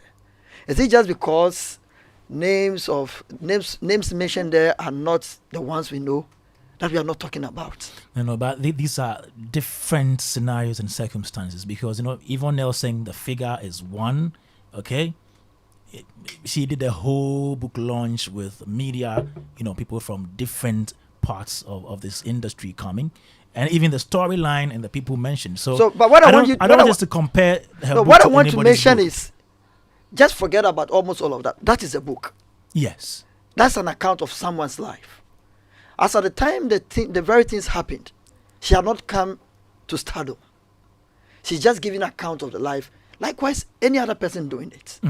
And so, for the fact that said, as at the time Sarkodie was mentioned, we didn't know Sarkodie. I know a lot of people are just about Sarkodie, putting him in a contest as he is, as though that was how he 2010, lived. Sarkodie was really, really climbing. He was. Do you get what I'm saying? And if you have time to even read a book, she didn't come attacking Sarkodie. You get me? I think a lot of people have to read a book and find the context in which all of these things are being mentioned. Great. And I'm sure once you read, you'd rather sympathize with her than decide to come attacking her. Great. Oswald Okaite, the writer and organizing secretary of the Ghana Association of Writers. Let me come to Chief Mumin. Chief is also a poet, a writer, playwright. He's in the creative industry. He's a big man. Chief Mumin, so after listening to Doc and Lawyer, your take? Sure that Yvonne Nelson is, let's say, hopelessly traumatized, and is not doing anything with her life and is looking for answers. She's a pretty much very successful actress, entrepreneur who has established her own business. She has her own school. Actually, she has children, I believe, right? Yeah, she has a child. Sorry, she has a child. So, a daughter. So she's very successful in her own right, and not knowing her father hasn't stopped her from achieving whatever she has achieved with her life. I think that it's just a natural yearning. It's a natural biological yearning. It's a curiosity that is imprinted in our DNA to want to know where we come from. That is why even adopted children, at some point in their lives, they want to know who their biological parents are. So it's a natural quest that every human being is going to be faced with if you found yourself in such a circumstance, and it's an answer that you forever seek, regardless of how old you become. So for me, I'm not I just want to make the point, I'm not sure that the not knowing who the father is has really stopped her from achieving anything. Her real father is. I think that she's done well with her life, and it is only natural that she will continue to yearn for that knowledge, right? So, and the question about whether this book would take something away or add something away, I'm not really sure. I mean, Yvonne Nelson, once again, is very successful. The reason why we're actually discussing this is because she's successful in whatever field that she has chosen, to be. And so I'm not sure this book is going to add anything dramatic or subtract anything dramatic from her brand. Would it cause a little bit of tension here and there with some of the people she's mentioned? Maybe not. I don't think it's really going to be something that will sever much relationship. I think that Uncle Ken mentioned that Doc did a brilliant, analysis. I mean, she has read the book from cover to cover, so at least she came to the conversation with a bit more insight on the context, and at least you also, helped us with the last yearning that she wrote about in her book about knowing her father, which I've already mentioned is natural. So I don't think that it will take much away from her brand. I don't think it will add anything away from her brand. At the end of the day, this is someone sharing her life story. Many people have shared their life stories with us in different platforms. She has chosen the book, which will exist for all time. And then, as I said, I'm interested in actually, from a literary point of view, I'm actually interested in knowing the language of the book. How engrossing is it to read? And it's a beautiful language. It's a crafted language. It's a poetic language, or is it just, as you say in my language, warandine, like that? So if I do actually read the book, I mean, I'll be interested in knowing about the language used in the book and how also the language speaks. And I've also had conversations about having ghostwriters. I mean, obviously, someone like that, you definitely would need people to help you, write, whether to even edit, you do your first draft, or whether to even have a ghostwriter to completely write it from beginning to end. But it's still your story, it's your narrative. The person has to listen to your voice, So I'm interested in knowing if Yvonne Nelson's voice, represented. It's also very important to mention that Yvonne is really one of the really down to earth, people in the industry. For those who know her very personally, she's not someone who has many pretensions. She doesn't go about say, "Hey, I'm a celebrity, worship me." She's really. Were you here when she was last in this studio? I believe. I listened. To promote her movie. I listened. I was here. I listened. I think Chief was. Yeah, I think I was seated here actually. Exactly. Yeah, so I wasn't in close as much proximity. Yes. Yeah, I was here. Now that you mention it, yes. I think it was in January or February. Yes. It was February. Yes. Yeah, so even if, as I said, she's not someone in 3 years said no one born. Am I saying it right? On Tessa, yeah. So she's really, when it comes to that, celebrity tag, she's one of those people who doesn't even necessarily see herself like, oh, I'm that big celebrity, everyone should bow to me. And yeah, she's very down to earth, easygoing, and all of that. So yes, she's spoken her truth. She's written her story. She's put it in print, for all time for people to read, understand, and empathize. And Doctor said, let's empathize. So different people. I mean, that's the work of literature. Exactly. Different people come at it from different perspectives. They pick different things, from it. They learn different lessons, from it. And some just read it for the fact that it's just exciting to read. I'm sure some people are reading it just for the sensational value of it. Which, well, in our industry, we kind of run away from sensation. Sensation sells books, sells movies, sells music, and all of that. So yeah, there's a bit of. But I don't think that she wrote this book because she wanted to peddle sensationalism. I think that this is someone who is really, interested in talking about, what has made up her life, but as she herself has said, a quest to find her father, and I think that it is a perfectly legitimate quest. And as the lawyer was saying, that she should concentrate on the now and try and make the best out of it. And my point to that was that I don't think that she has concentrated on the now. She's made a good life in quotes for herself. She's successful. She's content with what she has built for herself. And I think that it's only natural that she would want to find out who her biological father. And I wish her all the best. Chief, All right. conspiracy theories Yes. I have come across Is that as to why she put this book out. the movie Blow coming? your mind. Okay, Uncle please Ken, blow my mind. Why are you not telling us? You don't want to blow our mind? No. Because I don't believe in conspiracy theories. Okay. Is it that the movie is coming out? Is it setting the stage? Not even about movies. I mean, her reasons Okay. for putting Yes. this book out. Yes. Yeah. The conspiracy theories I have come across, some of them Yes. just bamboozle me. So, Uncle, are you just All whetting right. our appetite, or you intend? I am not what I'm. I think- and Okay, don't- then maybe At the right time, when the you microphone say is it. off. Engaging sensationalism. For all you know, the father is like some big. No, Uncle Ken, are you ready to tell us? Chief. Yes, Uncle. I am not going to go into the conspiracy theory because they are ridiculous to the extreme. Okay. Much as I don't know whether some of them could be true. Such as? But Okay. I won't go there. This I is want very to unfair move. to us and the Kwame. listeners. Okay, Uncle Ken. Let's Yes, see. I want to move on to Oswald's Okay. outfit. The writers. Yes. The Ghana Association of Uncle Ken, we will Writers. come to writers. Uncle Ken, we will come to writers. So you put that one in the fridge. So what do you want me to use this time for? Conspiracy theory. You want Okay, me? okay. You make your point. You make your point. No, seriously. I think that one of the biggest achievements of Yvonne for putting this book out is the art of reading that everybody's talking about. Yes. That has been ignited in a lot of Ghanaians who otherwise had forgotten about reading a book. I think it's too early yet. I don't think there's any data to support that evidence. Yes, there's been talk, there's been Okay, people. please, you But come up to to whether that. people would really read. The reading. Yeah. We are coming to that in a moment. Please. Yes. Oswald, please. We are coming to No, that. no, this is in relation to the books. Please, we will come to that. I beg. Let's listen to what our listeners are saying. Yes, via our WhatsApp line. So, Joy 99.7 FM. Let's listen to some of the thoughts from our listeners now. This one says, "Hello, team. I've not read Yvonne's book, but below are my comments. This is a memoir, her story reported by herself. Obviously, she couldn't have written without affected parties.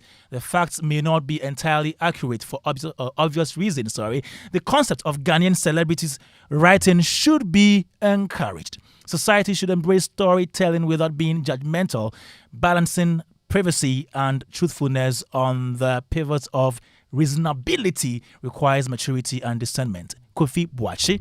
Yes, we also had a message from Nana Aredam, one of the writer, publisher, also saying that he's listening. And this one is from, okay, God bless this lecturer. And I'm sure he or she is referring to Dr. Peace Mamley. She has really demonstrated that she is a sociologist. I personally share the same views as her. God bless you, Dr. God bless Joy FM. God bless Yvonne Nelson, and God bless Ghana. I am Symbol Joe from Agona Swedru. Good evening, Kwame. I've read the book halfway, and I think Yvonne is a very, very brave lady.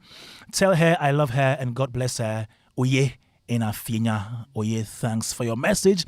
Hi, Kwame. I believe Yvonne Nelson may have assessed the impact this revelation may or could affect her brand. So I believe she knows better. On the matter itself, I believe she has been honest, and we should applaud her on her genuine honesty. I have a feeling there could be more surprises coming up in the few weeks to come. Really? Okay, this one is from Humphrey from the UK. Any more messages here? Okay, so you can send in yours 055 1111997 055 1111997. Joy 99.7 FM. And when we return from this commercial break, we'll be talking about the impact of reading, or how we're going to encourage the culture of reading and writing among Ghanaians. So this particular book has sort of reignited the whole conversation about reading in this country. So we'll be doing that discussion already. We have Chief Moomin, playwright, writer, poet. We have Oswald Okaite. Uncle Ken is here as well. Lawyer. Yamua Pinto is also right here. But after this particular break, we'll be getting into that. If home is where the heart is, then let's go home. Shall we? Let's go where the entertainment is, where the passion is, where the laughter is, and sometimes even the tears too. Let's go where we feel safe enough to share our opinions. And send tweets. Where we do that embarrassing little dance to our favorite song. Let's go home where the love, the care, and the joy live. There's no place like home. Connect your home to super fast internet with affordable data bundles from MTN Home. Visit broadband.mtn.com.gh or your My MTN app to sign up today. MTN. Gripping conversations, business opportunities, and inspiring life stories in the engine room. We have it all. Tune in to Springboard, your virtual university with Reverend Albert Okran, this Sunday at 7 p.m. on Joy 99.7 FM, Facebook, and YouTube. Catch the repeat telecast on Joy Prime every Saturday at 9 a.m. Sponsors: Enterprise Group, MTN Pulse, UMB Bank, and Central University. Media partners: Joy FM, Joy Prime, and Graphic Business. Springboard. Your personal value will shoot up. Here's where we turn around. Here's where we turn around. There's going to come a time that the church will rise as the highest of all the mountains, and saviors will be raised in the church to deal with the world system. And let it be now. We need to have a national focus. We don't have to lose this ambition, or else we work against the Great Commission. They are equipped in righteousness, the agenda to possess the nations. Welcome to an equipping center of the word and prayer on Pentecost Hour. Pentecost Hour comes to you on Joy 99.7 FM, 1:30 p.m. every Sunday.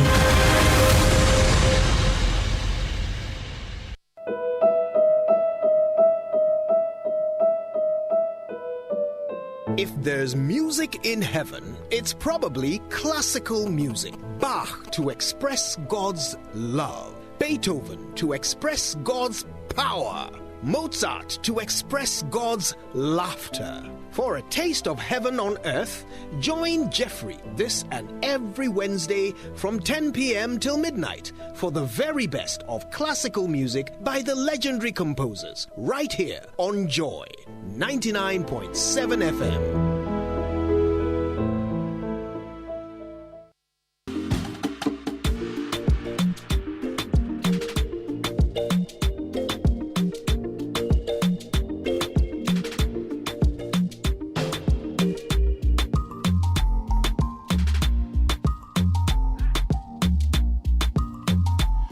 Showbiz A to Z on Joy 99.7 FM. And I hope you are enjoying the conversation. We've been talking about Yvonne Nelson's book, I Am Not Yvonne Nelson. What are the sociological and legal implications? We've said a lot right here. What do you have to say? 055-11-11997 is the WhatsApp line. Let's hear you. In the meantime, though, how about joining me on a trip to Asia from 21st to 31st August 2023? So as part of the celebration of their 10th anniversary, Dancing Travels is embarking on Asia, an Asia cruise and land vibe tour. And we are going 21st to 31st August. It's a 10-day adventure. We're going to have fun in Singapore, Malaysia, Indonesia. And so you need to be part of this one. Just call 05955000817, 05526482267. Join us on this trip and let's go have fun.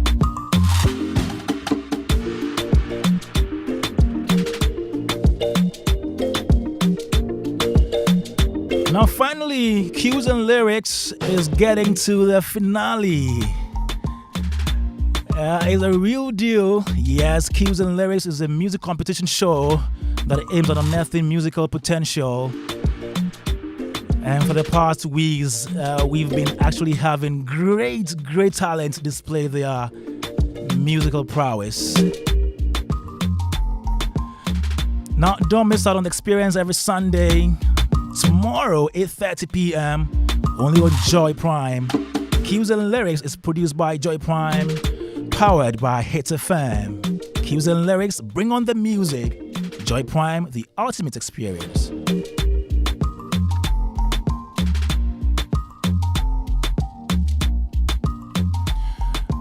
It's flash sales at City Ceramica, so get up to 18% off on all kinds of tiles and 25% discount off on all doors, jacuzzis and sanitary wares between now and 30th June 2023.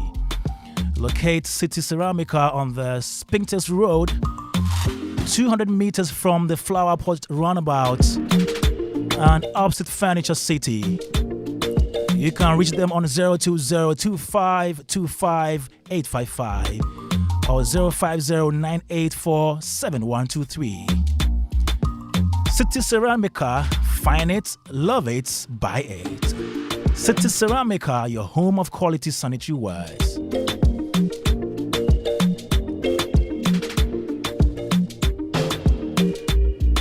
Now let me introduce you to Pentecost Hour. It's a religious broadcast program sponsored by the Church of Pentecost, and it comes your way with the chairman of the Church of Pentecost, Apostle Eric Nyameche, on Joe 99.7 FM at 1:30 p.m. every Sunday.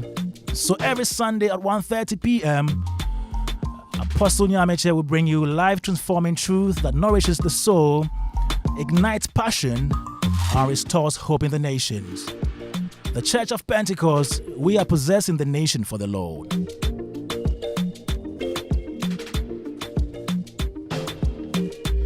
Tomorrow at 5:30 p.m., the Oil Dome. It's Praise Reloaded by Joe Metal. So get ready to worship Joe Metal at the 11th edition of Praise Reloaded concert on 25th June. That is tomorrow. We have artists like Dunstan Oyekan, Bethel Revival Choir, Edwin Datson, and CC Chum performing. It's happening at the Oil Dome at the Royal House Chapel International. The gate opens at 5 p.m. Tickets are selling standard at 60 Ghana cedis, 100 cedis for double, and the VIP is 150 Ghana cedis. Now you can get all the tickets to buy at Airport Shell, Bachona Total, Osu Shell, Dansuman Shell, Tema Community 9 Shell, JK Ray Shop, J-Ray Shop, Nalem Shop, and Hachu Shell. You can also secure your tickets online at www.joemetalmusic.com or just dial *725*5050#. This event is sponsored by DDP, Tank Palace, Total Family Health Organization, AIDS Protocol Services, Silicon House, Africa World Airlines, Greenland Juice, Eagle Guard Security Solutions, media partners, Joy FM, your superstation. For enquiries, call 04-657-9016. Event ticketing by iPay and powered by Reverb Studios and Joe Metal Ministries.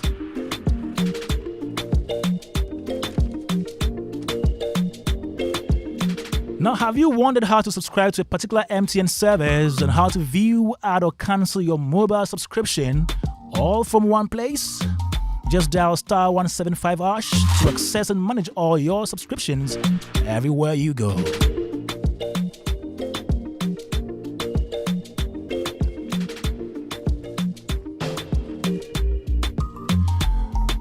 Now, when was the last time you went to myjoyonline.com? Oh, the experience is super. Getting better with a new interface and outlook. So just get the latest news on politics, business, sports, entertainment, lifestyle, on the new manjoyonline.com portal. The new platform comes with a better and stronger rich content integration. Easily access content from video to audio on the new manjoyonline.com portal. And do share your Facebook with us via mail. You can share your feedback with us via mail at editors@manjoyonline.com or WhatsApp 055111197 so we can improve your experience and serve you even better. Jordan 99.7, Showbiz A to Z. My name is Kwame Dadzie. We've been talking about Yvonne Nelson's book. Now, the part we are going on now is actually about reading, how to encourage the culture of reading and writing among Ghanaians. So when the book came out, almost everybody was like, where can I get the book to buy? All of a sudden, people have developed interest for reading. And yes, I saw people who hitherto wouldn't even bother to read a book, Yes, so let's get down to it. We have the writers here. We have Chief Mumin, who is a writer. We have Oswald Okaite, who is also a writer, and he's the organizing secretary of the Ghana Association of Writers right here. We'll be also joined by Ernest Opon, who is with the Ghana Publishers Association. So let's get down to it. And okay, let me get to speak to Oswald. Oswald, so you are a writer and you've already spoken about the book and your opinion submission on that particular book. But Kwame, yes, objection. You see what you do to me all the time. Uncle Ken, what? I started this conversation about reading. Chief Mumin interrupted me. Oswald came in. No, Uncle Ken. Uncle Ken. Hold on. Uncle Ken. Lawyer came in. There's a saying that you also came in. Opening Jaria. Na insuasa. Break him. He's smart. Mami has been very smart. No, but I'll come to you. You come back. No. You jump me. I've not jumped you. And I've not jumped you. I am happy you are going to Oswald. Yes. Because I was going to make my submission based on something Oswald I've not said. jumped you. Yes. So let Oswald. No, let Oswald continue. I agree. But I'm just reminding you. No, okay. You will finish, Uncle Ken. You will finish. What's the opening Garia? So I'm going to say, you shouldn't go and Ubegari. Ubegari is so new and that's so show. Oswald is a writer with GAO, Ghana Association of Writers, and he's been also following this conversation. But most importantly, we're talking about reading and writing. Now, in your own assessment, what do you make of the culture of reading and writing in this country? Kwame, first and foremost, as a literary activist, first before being organizing secretary for Ghana Association of Writers, for the past 5 years, I've been of the view that it is not that we are not reading in Ghana. I know a lot of people get surprised when I say that, but that's the stark reality. We read, but we are not caught up in leisure reading. Even in the case of Yvonne Nelson, it is purpose driven. People want to unravel certain things. So the reading culture, yes, people read because religious Christians get up and read their Bibles. Religious Muslims read their Bibles. Students who are good, their Quran. Students, hardworking students make sure they read their books. Yeah. The lawyers read. The journalists have to read for particular purpose. The panelists, news review, and all of that. They do reading. But what we've been talking about as the reason why we say we don't read is leisure reading. That somehow we decide to read for entertainment, because I heard you talk about entertainment, and because the person is in entertainment, forgetting that even reading is a form of entertainment. Yes. That you are watching a movie in print.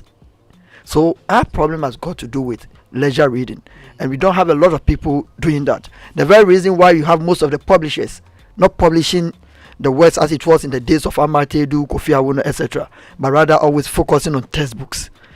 They are producing textbooks because people read the textbooks. Exactly. So our problems got to do with leisure reading. We have problem with leisure reading in Ghana and Africa at large. Wow. So how useful is it for anybody to cultivate the habit of reading? Well, you can travel around the world without a passport, just by reading. You get me? And one, it is therapeutic. Once you read, you get so many solutions to problems either way you wouldn't have got into. For instance, there is this book by Professor Lado Wasunu, which is The Unattached, which focuses a lot on family planning and these things we are talking about. That if Yvonne Nelson had come across such book some years back, she would have known how to go about the pregnancy and all of that.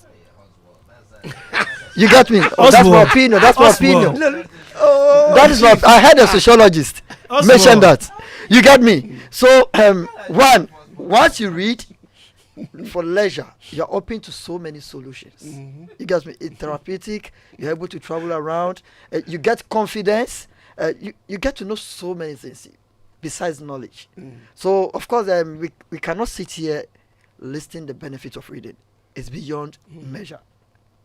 So what is your association doing to whip out the interest in people? Okay, so since we came in, of course, we're trying to do a lot of things. In the past, there has been visitation with schools and all of that. But we want to create that leisure, the fun reading activities. And, of course, at the Ghana International Book Fair, for instance, we're going to have programs like the Read and Have Fun, where we bring the children in. We have projects. There is one, that's visitation, where we have children write from their schools, compiled, and give it back to them. And we have that notion that once you have Kwame Dadzie, who is a student with us, written a book and it's been published, you are motivated to even get a book to read and in the quest to also write. We are partnering with different institutions. Let's say big, I don't want to mention other sister organizations. We even want to have author of the week reviews. We have, oh yes, because we are not through, we have partnership with some media spaces. Yeah. Okay, Oswald, continue, please. We have currently we have a partnership with one TV station where we go to have reading of books even as part of their morning shows at least a fortnight in a month, and among others. We are so used to the orthodox way where we just want to bring people together, read a book, and go away. But we want people to understand that reading must not be for a particular occasion. It must be everyday life. And so we have to inculcate it. In fact, we have to talk that even in your show. You decide that you have about 10 minutes or 15 minutes to even mention a book of the month or book of the week for people to pick and read. Okay. So these are some of the things, some of us, especially because we come from events, we want to bring to the fore in order to encourage people to read. Just to know that you don't have to read because you want to pass exams, because you want to go to heaven. You have to read because it is therapeutic and it is fun and it's a form of entertainment. Thank you, Oswald. Uncle Ken, now to you. Opening is not jarring. Opening is not jarring today. He will jar next week. I am so happy with this aspect of the discussion. Yes. Because it's so important. It is very, very important. When I was a child, unfortunately or fortunately, there was nothing to distract us other than to get into books for, like you said, entertainment, research, knowledge, whatever.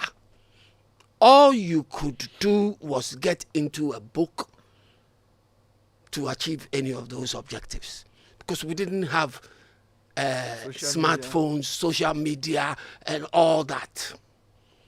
It was the books, and everybody was into books. Gulliver's Travels, bedtime stories, the pack. They came in packs, and the ladies had the Enid Blyton love stories and what. So and the Marriage of Anansi. Wow. All those books, So what we did was exchange the books or go into libraries during vacation to read, and everybody will get back into school and we'll be able to tell each other what we had read. It was exciting, and the interactions were wonderful. And it helped with the English language. I'll tell you something. If you want to know how to speak English, nobody can teach you other than a book. Yeah. If you read the correct books, you read the correct grammar. These days, unfortunately, I hold my hands up. I've come across certain books that are supposed to be even distributed in schools that have absolutely diabolical grammar and content. Yes. Look, it's a serious matter, this reading thing. It's a very serious... Chief, this week, another of the issues that really got me very distressed was this matter about licensure examinations. The teachers' for exams. Teachers, yeah. and what have you. And look at the percentages in people that passed and people who could not write simple or spell simple words and sentences. I tell you what, the reading thing, and like he said, it should be for leisure. It should not be because Yvonne Nelson has come out with a book that has mentioned certain artists or certain people you want to read about, so you get into that book. No. No. No. But I also must say that technology has not helped. Because back in my day, I didn't have all what we have today. So maybe that is why I concentrated on my books to read. Today, the kids have television. They have, tablets. Access to YouTube. They have access to all sorts of platforms. Watching cartoons. And unfortunately, the problem is if all these platforms even gave them the chance to learn good grammar and things, I wouldn't have a problem with. But most of these platforms, you take social media. There are people on social media who are considered good writers on social media by their readers. Kwame. But if you take time to check the content of some of these people, they are misleading their readers with bad grammar, yet their readers, because they don't know, applaud them. I read certain things on social media, council, and I look at the grammar of what the people have written, and then I look at the comments. I go into the comments, and people are saying, "Oh, uchro brofo papa, you are this, you are that, you are that," and I say, "Hey, you're right." Maybe the person drops some big word B. Why are these people leading such people, innocent people, too? That is my problem. This program used to make people read once upon a time. Yeah. We spent, like you were just suggesting, that spend 10 minutes, spend this, spend that.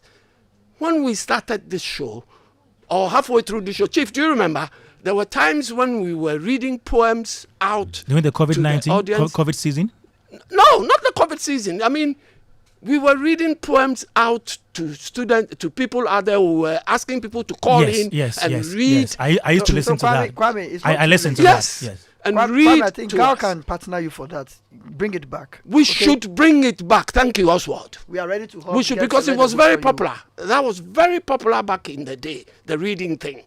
Even the drive time on Joy was reading it, was using let's read and things like that. Kwame would do it. But somewhere along the line, we stopped.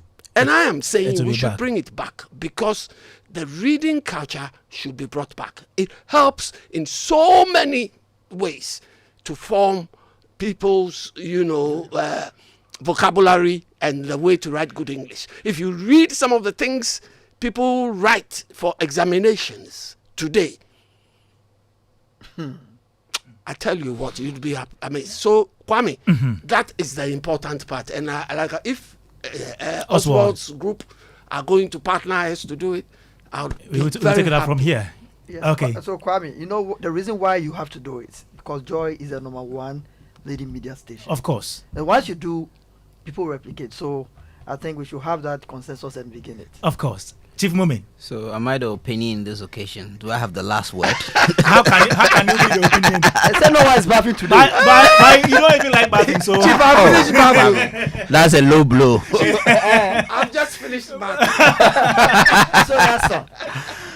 Okay. Yeah, first of all, I mean, well, I understand the context that because a popular celebrity like Yvonne Nelson wrote a book, for a moment, you know, the adrenaline spiked and people would be interested in knowing the content of the book. Hopefully some of them will be converted and actually reading the full book and not just the excerpts of it. And even talking about reading the full book too, I mean, one of the unfortunate things that happened was after the news of the book came out, shortly afterwards the PDF version was just circulating, you know. Someone even posted on a group I was on. I mean, as a matter of principle, didn't even attempt to download it, at all, you know, especially because, I mean, within our local context and the book is within reach. So if I really want to read the book, I have no reason for downloading, you know, it. I'll just read the hard copy. And I'm a bit curious how the PDF actually came out. You know, I'm very, very, very curious. Yes. You know, where the lapse came from. So first of all, I'm also encouraging people, if you want to read Yvonne Nelson's book, please buy the hardcover book, you know, and read it from page to page and not download the PDF. But as to whether this was going to reignite the culture of reading, absolutely not. You know, reading is a culture, and if you want to instill that culture, there's a lot of things that you have to do, a lot of, you know, activities, policies, but at the end of the day, it starts from childhood. It starts from the home, it starts from the classroom. If parents are deliberate about ensuring that their children are reading, not just reading to pass examination, which, you know, has been mentioned, most of us read because we had to read to answer questions, right? But just for the recreation of reading, seeing reading as an opportunity to encounter knowledge, as Oswald said, to travel through time and place and see and feel worlds different from our own. If that is the objective, and we make reading interesting and exciting right from the onset, then people would develop that attitude, or that they would develop the attitude of reading, and they'll grow with that attitude. But you know, if we do not do that, if we do not win the battle at the foundation, I'm afraid that for people who are already matured and are pressured with life, I'm not sure you can reignite in them any culture of reading. So any reading campaign must be targeted at the young ones. And may I also mention that this year is actually Accra is actually UNESCO's World Book Capital, you know, and the Director General was in town recently to launch, you know. So in fact, there's supposed to be ongoing a number of activities. Kwame, why are you looking at me as if you want me to summarize? Oh, no, continue. You're looking at me. You have from now to 7 p.m. Meanwhile, I'm the one who is supposed to be the person who is having the last bath. Who says who? Please. So this year's Accra is UNESCO's World Book Capital. Mm-hmm. So there's a lot of ongoing activities championed by the Ghana Commission for UNESCO, the UNESCO office here in Accra, to ensure that they encourage reading among young people. So I would encourage parents that let people, you know, there's serendipity of learning. You know, when I was young, I had such a fascination with encyclopedia. I would read encyclopedia from I didn't say dictionary, I said encyclopedia. Because I was fascinated with history. So I read for the love and the joy of it. And what I do today, really I can trace it back to the attitude or the interest that I formed and started reading from an early age. So yes, let's make reading a recreational activity, not just an activity to read and go and answer a particular question. And it must be deliberately inculcated at home. Even if you, the parent, do not have the time to read, you have to find incentives, ways and means of making your child read and say, oh, did you read? Come and tell me the story. And as we're introducing our children to literature, we have to ensure that we introduce them to African literature. You know, when Uncle Ken was mentioning all of the foreign authors, I saw how Oswald, you know, chipped in. You know, the marriage of Anansi. I wanted to tell him that Uncle Ken is actually an Anglophile. Okay. So yes, yeah. So if you are like an Uncle Ken, you have to be deliberate in ensuring that you introduce African literature. There's such a wealth of African writers, of Ghanaian writers that, you know, who produce fantastic work. So that as you encourage reading, make sure that in that library there's an adequate representation of African works. Thank you, Chief Mumin there. Playwright, poet, writer. Okay, so I don't understand when you say playwright, poet, you know, right? We just adding everything, just like we say veteran, broadcaster and former artist manager. Let's get a poet. They are all part of it. A prose writer. You could say prose writer. Yes. Okay. We're all writers. All right. Yeah. All right. So thank you so much, Chief Mumin. Now, let's go on the phone lines. Again? Not Zoom. No, let's speak to a publisher. Now. Yes, Ernest true. Opong is the Assistant Executive Secretary of the Ghana Publishers Association, and he's on now. Good evening. Good evening, Ernest. Good evening, Kwame. I hope you are doing well. Yes, please, by God's grace. Okay, so what is the work of a publisher? Okay, thank you, and good evening to your listeners. First of all, who is a publisher? Sometimes many people get confused, not knowing the difference between a publisher and a printer. A publisher refers to an individual or an organization that refines or shapes the work of an author for the target readers. That is the publisher. And printer is an individual organization that prints or converts the book from soft copy into hard copy. So the work of a publisher, I'll put it in 5 points. One, a publisher is an investor. He invests resources into the publishing of the work of an author, as I indicated. So without resources, there is no way the publisher can do that. 2, the publisher is an employer. The publisher does not publish the book by himself. He engages the services of other professionals, such as writers, authors, designers, editors, illustrators, proofreaders, printers, and the rest, booksellers. So all these professionals come together to work on one book. So the publisher pays. Sometimes in Ghana here, the publisher may employ the professionals in-house or may engage them on part-time basis. The third thing is the publisher is also a refiner or a developer. When the writer develops the manuscript, at that stage, it becomes unsuitable. Nobody will be willing to read that particular piece. It only becomes attractive for reading when it is refined by the publisher. So when I talk of refinement, I'm talking about, one, the content. The publisher engages the right editors to work on the content. It can be the general or macro editing. It can be copy editing, looking at the grammatical errors, and make sure that the content is suitable for the target readers. So that is the work of the publisher.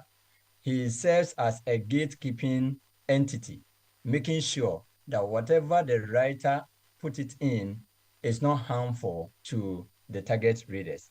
And also, the publisher is before you go on what conditions would a publisher reject a story from a writer? All right. Every publisher has their publishing policy and a house star. Publishing policy refers to the principles that govern the publications of the publisher. So there are some publishers who publish for only children. So when you bring any children's manuscript, that publisher can consider it. But when you send an adult novel for publishing, the publisher may not accept it because it is not part of his area of specialization. So the reason why many writers do not get certain publishers to publish their works is that they don't have any background understanding about the area of specialization of such publishers.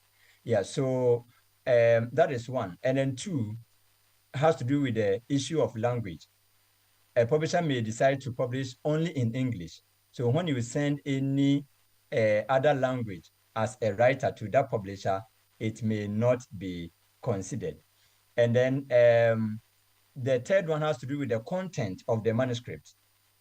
sometimes when you send your manuscript to a publisher, the publisher assigns one of the editors, we call him commissioning editor, to look at the content and see if it is publishable.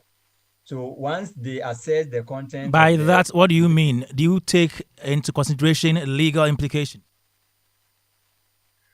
Yes, it's necessary. And no publisher will want to land himself into any trouble. So they look at all these things. And they also look at whether the book, when published, will be sold. Yeah, so they look at a number of factors based on the publisher's policy.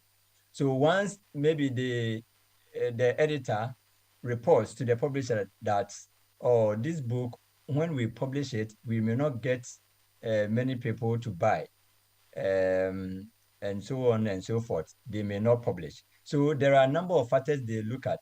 And sometimes when the content has some legal issues, they may inform the writer that, oh, your manuscript is very good, but we want you to change these things so that we can consider it for publishing. So there are a number of factors publishers look at before accepting the manuscript of a writer. And we also have different publishing models. Yeah, we have traditional model where the writer walk into a publisher and tell him, this is my manuscript, can you publish for me? The publisher will publish and give royalties to the writer when it is sold.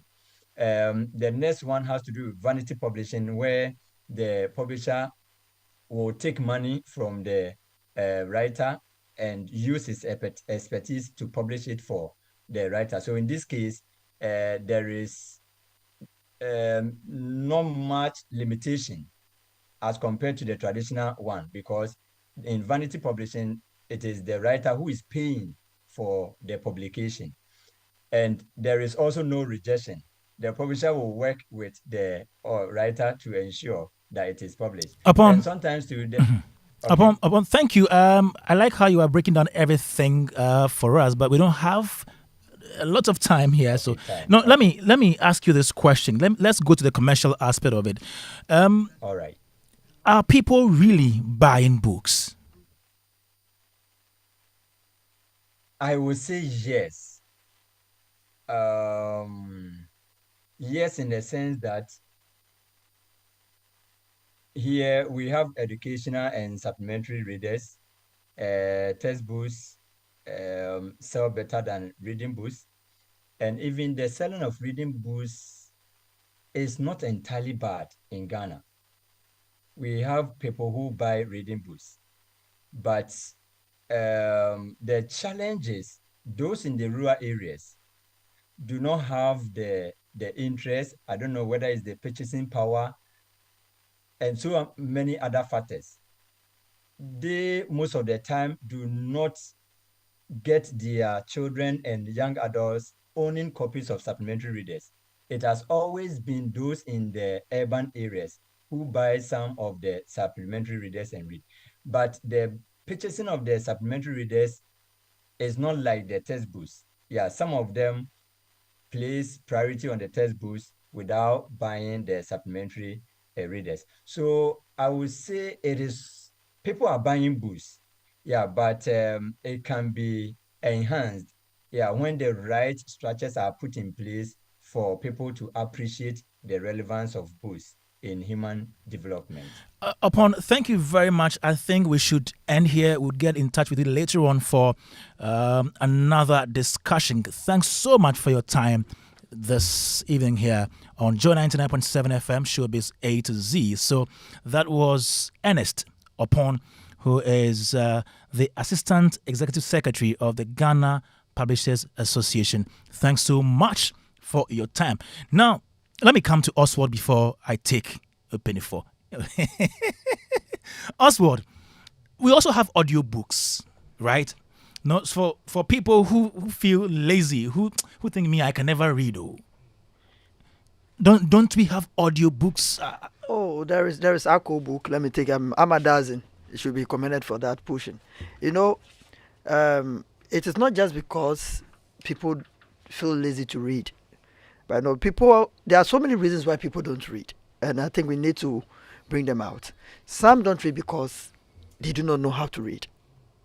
They do not even know how to observe punctuations and all of that. So they just read, just mention words. It's not because you can mention a word that qualifies you to read.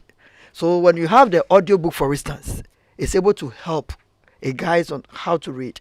Then you know what punctuation stands for and how to even come with a pronunciation. Because when you are reading, it is just to yourself, not necessarily reading aloud.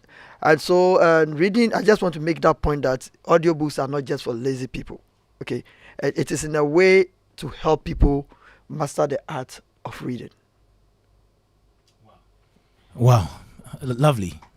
Let me come to Uncle Ken. So this is a situation where we're trying to whip up the interest of reading among people, and this is as a result of what we saw this week. It's something we always talk about, but we are talking about it today because of the Yvonne Nelson's book. So I want you to summarize your thoughts from Yvonne Nelson's book to the reading culture, and then we say Ejariye. Like I have said, I haven't read Yvonne's book yet.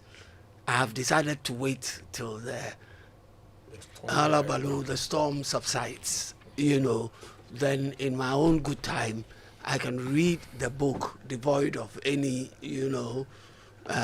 considerations here and there. Yes.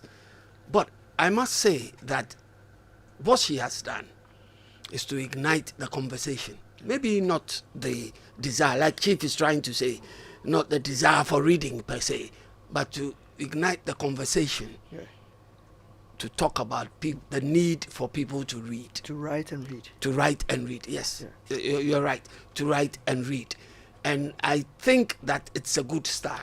So it's up to us to hold it on. The issue is, Kwame, it's not easy to get people who have not been grounded in the art of reading to all of a sudden begin to read. Okay. Something has to get them interested in reading. Yeah. And that's what we have to look out for. That's why I say that if we can ignite our show every Saturday 10 minutes for people to read poems, or open the phone lines for people to read to us, with that we can still get people interested in it. All right, lawyer Kwaku Yamwa Painter. So we've come to the end of the show. Your submission. So please combine the two. From Yvonne Nelson's book to the reading. Yeah, I think Yvonne Nelson's book is a good starting point for this conversation about how to ignite, the reading habit. We grew up in a different cultural environment where reading was virtually compulsory. Exactly. Because that was the only entertainment, that was the only world in which, indeed, my first girlfriend was from a book. My first girlfriend, you go and look for the book, Lorna Doone. That was my first girlfriend. You found her in a book? That is all. I fell in love with a character in a book. And that's the point I'm making. Okay. That's how our world was when we were growing up. Okay. But now there are competing demands from all social media, and therefore the issue how to create an environment that will suit the changing circumstances of the times. And I believe there are some of these suggestions that are coming up. When we were growing up, parents used to read to their children in the night. And with all the technologies, now you hand over a mobile phone to your child, and that becomes the child's world. And how that can make the child learn to read is another matter altogether. So therefore, if Yvonne Nelson has published this book that has ignited something on media, even for adults like us to look for the book, let our association of writers also take it out from there. What's a So I'm sure they also have the know-how to start these discussions, and I believe even discussion today at this station about ways of starting it from radio station. Yourself have told us how this station used to. There's nothing wrong with having to restart what used to be the case, and we are hoping that this will also compel the others in the industry, because Yvonne Nelson appears possibly to have been the trailblazer. Now let us see. Elsewhere, Sarko also published his, and then he'll find an opportunity also to come back, and so forth and so on. Chatawale, all of them. Some people are saying no woman should publish a book again. For fear that she may tell the truth. No woman from the creative industry. That's a joke though. All right, so thank you so much. You're welcome. I'm not sure Chief and Oswald have any last words. Thank you very much.